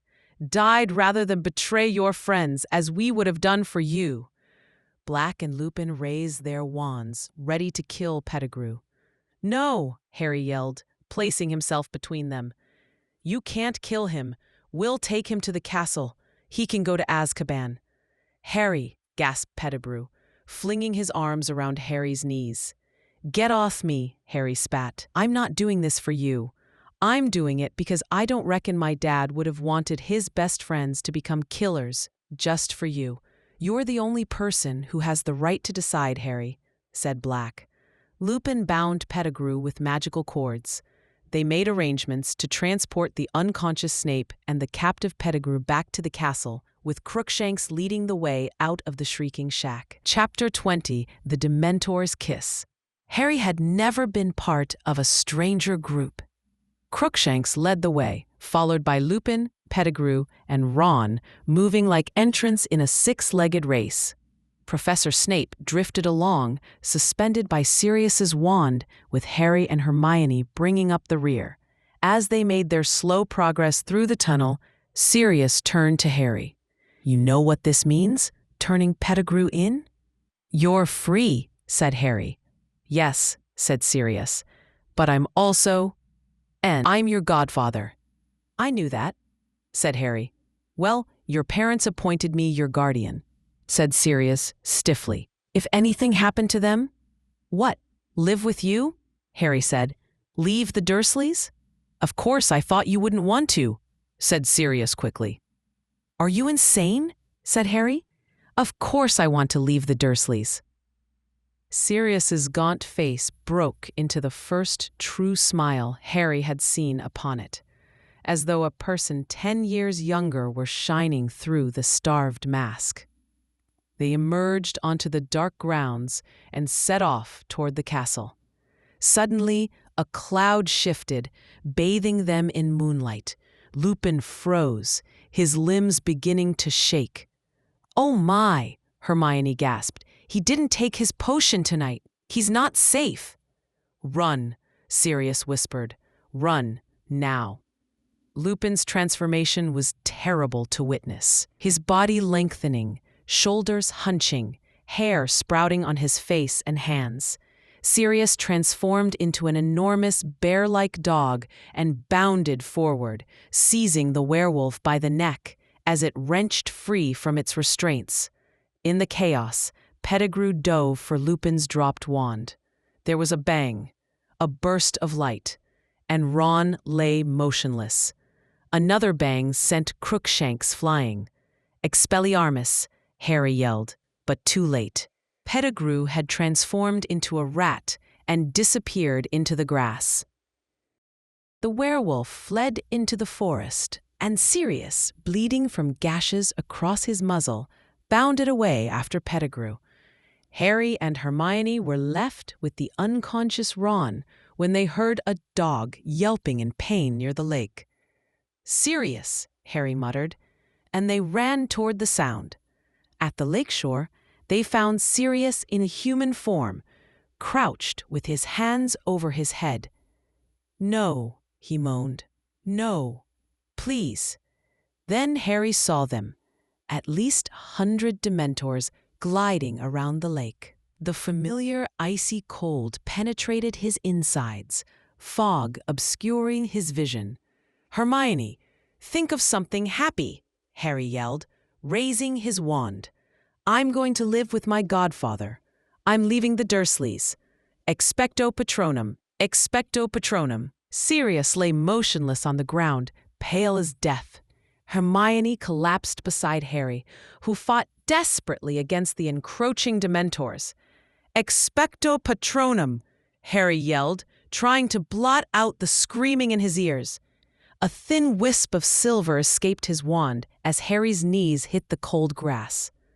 The nearest Dementor halted before his formless Patronus, then raised its rotting hands and lowered its hood, revealing a gaping, shapeless hole where a mouth should be. Paralyzing terror filled Harry.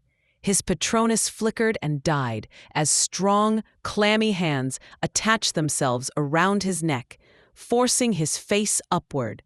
Through the fog drowning him, Harry thought he saw a silvery light growing brighter.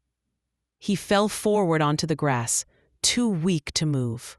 Something was driving the Dementors back, circling around him, Sirius and Hermione. With every ounce of strength, Harry raised his head and saw an animal amid the light, galloping away across the lake, something as bright as a unicorn. Fighting to stay conscious, Harry watched it reach the opposite shore, where someone strangely familiar seemed to welcome it. Harry didn't understand, He felt the last of his strength leave him as darkness took over. Chapter 22. Owl Post Again. Harry! Hermione tugged at his sleeve, checking her watch. We've got exactly 10 minutes to get back to the hospital wing without anybody seeing us, before Dumbledore locks the door. They hurried down the spiral staircase, flattening themselves against the wall when they heard Snape and Fudge approaching. "The kiss will be performed immediately," Snape was asking eagerly. "As soon as McNair returns with the Dementors," replied Fudge. "This whole black affair has been highly embarrassing." After they passed, Harry and Hermione raced through corridors, dodging Peeves, and reached the hospital wing just as Dumbledore was locking it. "Well?" Dumbledore asked quietly, a smile appearing under his silver mustache. "We did it," said Harry breathlessly. "Sirius has gone, on Buckbeak." Minutes later, they heard a distant roar of fury. Fudge, Snape, and Dumbledore burst into the ward. Snape was beside himself. "They helped him escape. I know it," Snape howled, pointing at Harry and Hermione. "Well, there you have it, Severus," said Dumbledore calmly. "Unless you are suggesting that Harry and Hermione are able to be in two places at once, I'm afraid I don't see any point in troubling them further." The next day, Harry learned from Hagrid that Professor Lupin had resigned after Snape revealed his werewolf secret. Harry rushed to Lupin's office, finding him packing. "You're the best defense against the dark arts teacher we've ever had," Harry protested. "Don't go." Lupin smiled sadly, returning Harry's invisibility cloak and the Marauder's map. "I am no longer your teacher, so I don't feel guilty about giving you this back." After Lupin departed, Dumbledore spoke with Harry about Pettigrew's escape. "You saved an innocent man from a terrible fate," Dumbledore assured him. "But if Pettigrew helps Voldemort back to power," Harry started. "Pettigrew owes his life to you," Dumbledore explained. "When one wizard saves another wizard's life, it creates a certain bond between them. The time may come when you will be very glad you saved Pettigrew's life." As term ended, Harry's spirits remained low despite helping Sirius escape. The prospect of returning to the Dursleys weighed heavily on him. Though he'd passed all his exams and Gryffindor had won the house championship, he couldn't help feeling miserable about the home he might have had with Sirius. On the train journey home, Hermione surprised them by announcing she'd returned the Time Turner and dropped Muggle studies. "I still can't believe you didn't tell us about it," Ron said grumpily. Harry gazed out the window at the vanishing Hogwarts. 2 months before he'd see it again. "Oh, cheer up, Harry," said Hermione. Ron brightened the mood by inviting Harry to stay over and attend the Quidditch World Cup that summer. Later, a tiny, excited owl appeared with a letter from Sirius. "Dear Harry, Buckbeak and I are in hiding. I believe the Dementors are still searching for me, but they haven't a hope of finding me here. It was I who sent you the firebolt." "Ha!" Hermione exclaimed triumphantly. "Please consider it as 13 birthdays worth of presents from your godfather. I am enclosing something else for you, which I think will make your next year at Hogwarts more enjoyable. Sirius." Harry found another piece of parchment inside. "I, Sirius Black, Harry Potter's godfather, hereby give him permission to visit Hogsmeade on weekends." In a postscript, Sirius suggested Ron might keep the tiny owl, since he'd lost his rat because of him. After getting Crookshank's approval, Ron happily accepted. At King's Cross, Harry approached Uncle Vernon, clutching Sirius's letter. "What's that?" Vernon snarled. "It's a letter from my godfather," Harry replied cheerfully. "He's a convicted murderer, but he's broken out of wizard prison and he's on the run. He likes to keep in touch with me. Check if I'm happy."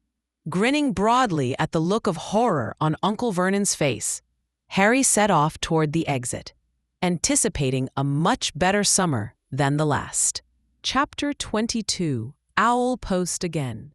Harry, Hermione tugged at his sleeve, staring at her watch. We've got exactly 10 minutes to get back down to the hospital wing without anybody seeing us, before Dumbledore locks the door. They slipped through the doorway and down a stone staircase. At the bottom, they heard Snape and Fudge talking about administering the kiss to Sirius Black. Harry clenched his teeth as they passed their hiding place.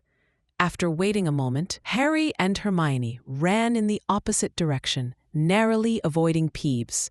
With just 1 minute remaining, they reached the hospital wing entrance as Dumbledore was leaving. "I am going to lock you in," they heard him saying. "It is 5 minutes to midnight. Miss Granger, 3 turns should do it. Good luck." Panicking, they ran forward. Dumbledore looked up with a smile. "Well?" he said quietly. "We did it," said Harry breathlessly. "Sirius has gone, on Buckbeak." Dumbledore beamed. "Well done. I think you've gone too. Get inside. I'll lock you in." They slipped back inside to their beds as Madame Pomfrey emerged from her office. As they ate their chocolate, they heard a distant roar of fury echoing from somewhere above. Angry voices grew louder until the hospital wing door burst open. Fudge, Snape, and Dumbledore strode in. Snape was beside himself with rage. "Out with it, Potter!" he bellowed. "What did you do?"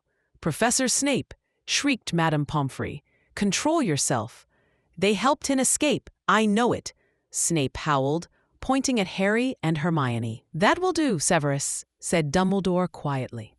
"This door has been locked since I left 10 minutes ago. Unless you are suggesting that Harry and Hermione are able to be in 2 places at once, I don't see any point in troubling them further." Snape stormed out, and after Fudge's promise to remove the Dementors from the school, he and Dumbledore left.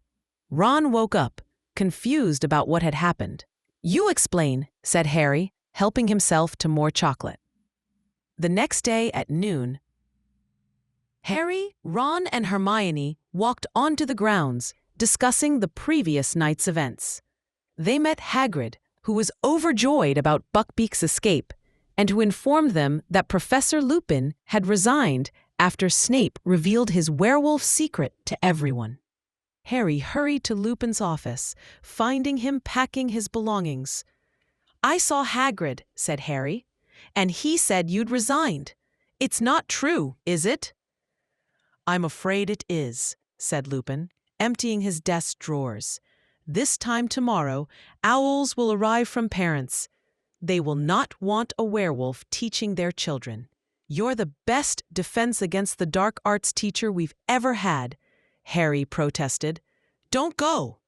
Lupin shook his head and changed the subject. "From what the headmaster told me, you saved lives last night.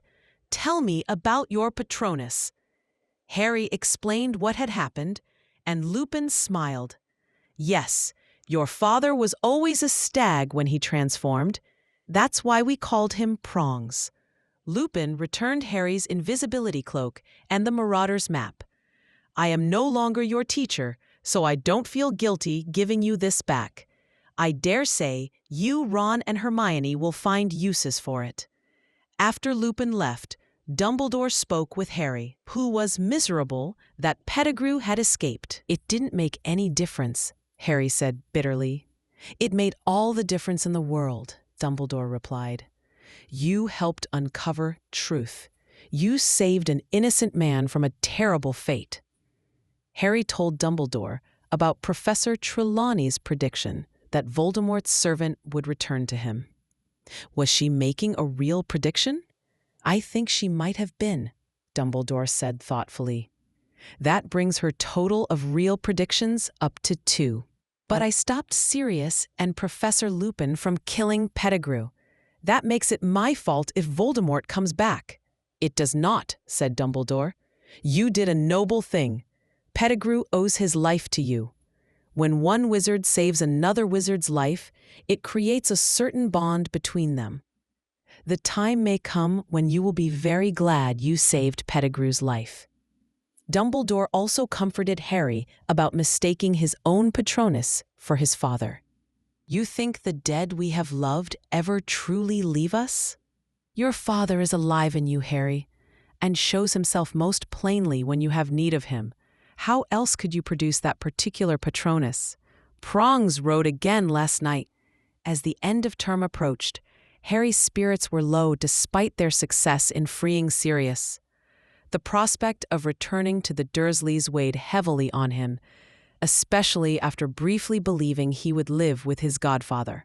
On the final day, exam results came out. Harry, Ron, and Hermione passed everything. Gryffindor won the house championship for the third year running, bringing momentary joy amid the end-of-term celebrations. On the Hogwarts Express the next morning, Hermione announced she'd returned the Time Turner and dropped Muggle studies. Ron invited Harry to stay over summer and attend the Quidditch World Cup, which cheered Harry considerably. Late in the afternoon, a tiny owl appeared at their window, carrying a letter from Sirius. "Dear Harry, Buckbeak and I are in hiding. I believe the Dementors are still searching for me. It was I who sent you the firebolt." "Ha!" said Hermione triumphantly. "See, I told you it was from him. I used your name, but told them to take the gold from my own Gringotts vault. Please consider it 13 birthdays worth of presents from your godfather. I am enclosing something else for you, which I think will make your next year at Hogwarts more enjoyable. If ever you need me, send word. Your owl will find me." Sirius, inside, was a note giving Harry permission to visit Hogsmeade on weekends. There was also a postscript. "I thought your friend Ron might like to keep this owl, as it's my fault he no longer has a rat." Ron happily accepted the tiny owl after Crookshank's approval. At King's Cross, Harry spotted Uncle Vernon waiting. "I'll call about the World Cup," Ron yelled as Harry wheeled his trolley toward his uncle. "What's that?" Vernon snarled, eyeing the letter in Harry's hand. "It's a letter from my godfather," Harry said cheerfully. "Godfather? You haven't got a godfather." "Yes, I have," said Harry brightly. "He's a convicted murderer, but he's broken out of wizard prison. He likes to keep in touch with me. Check if I'm happy." Grinning at Uncle Vernon's horrified expression, Harry headed for the exit, looking forward to what promised to be a much better summer than the last.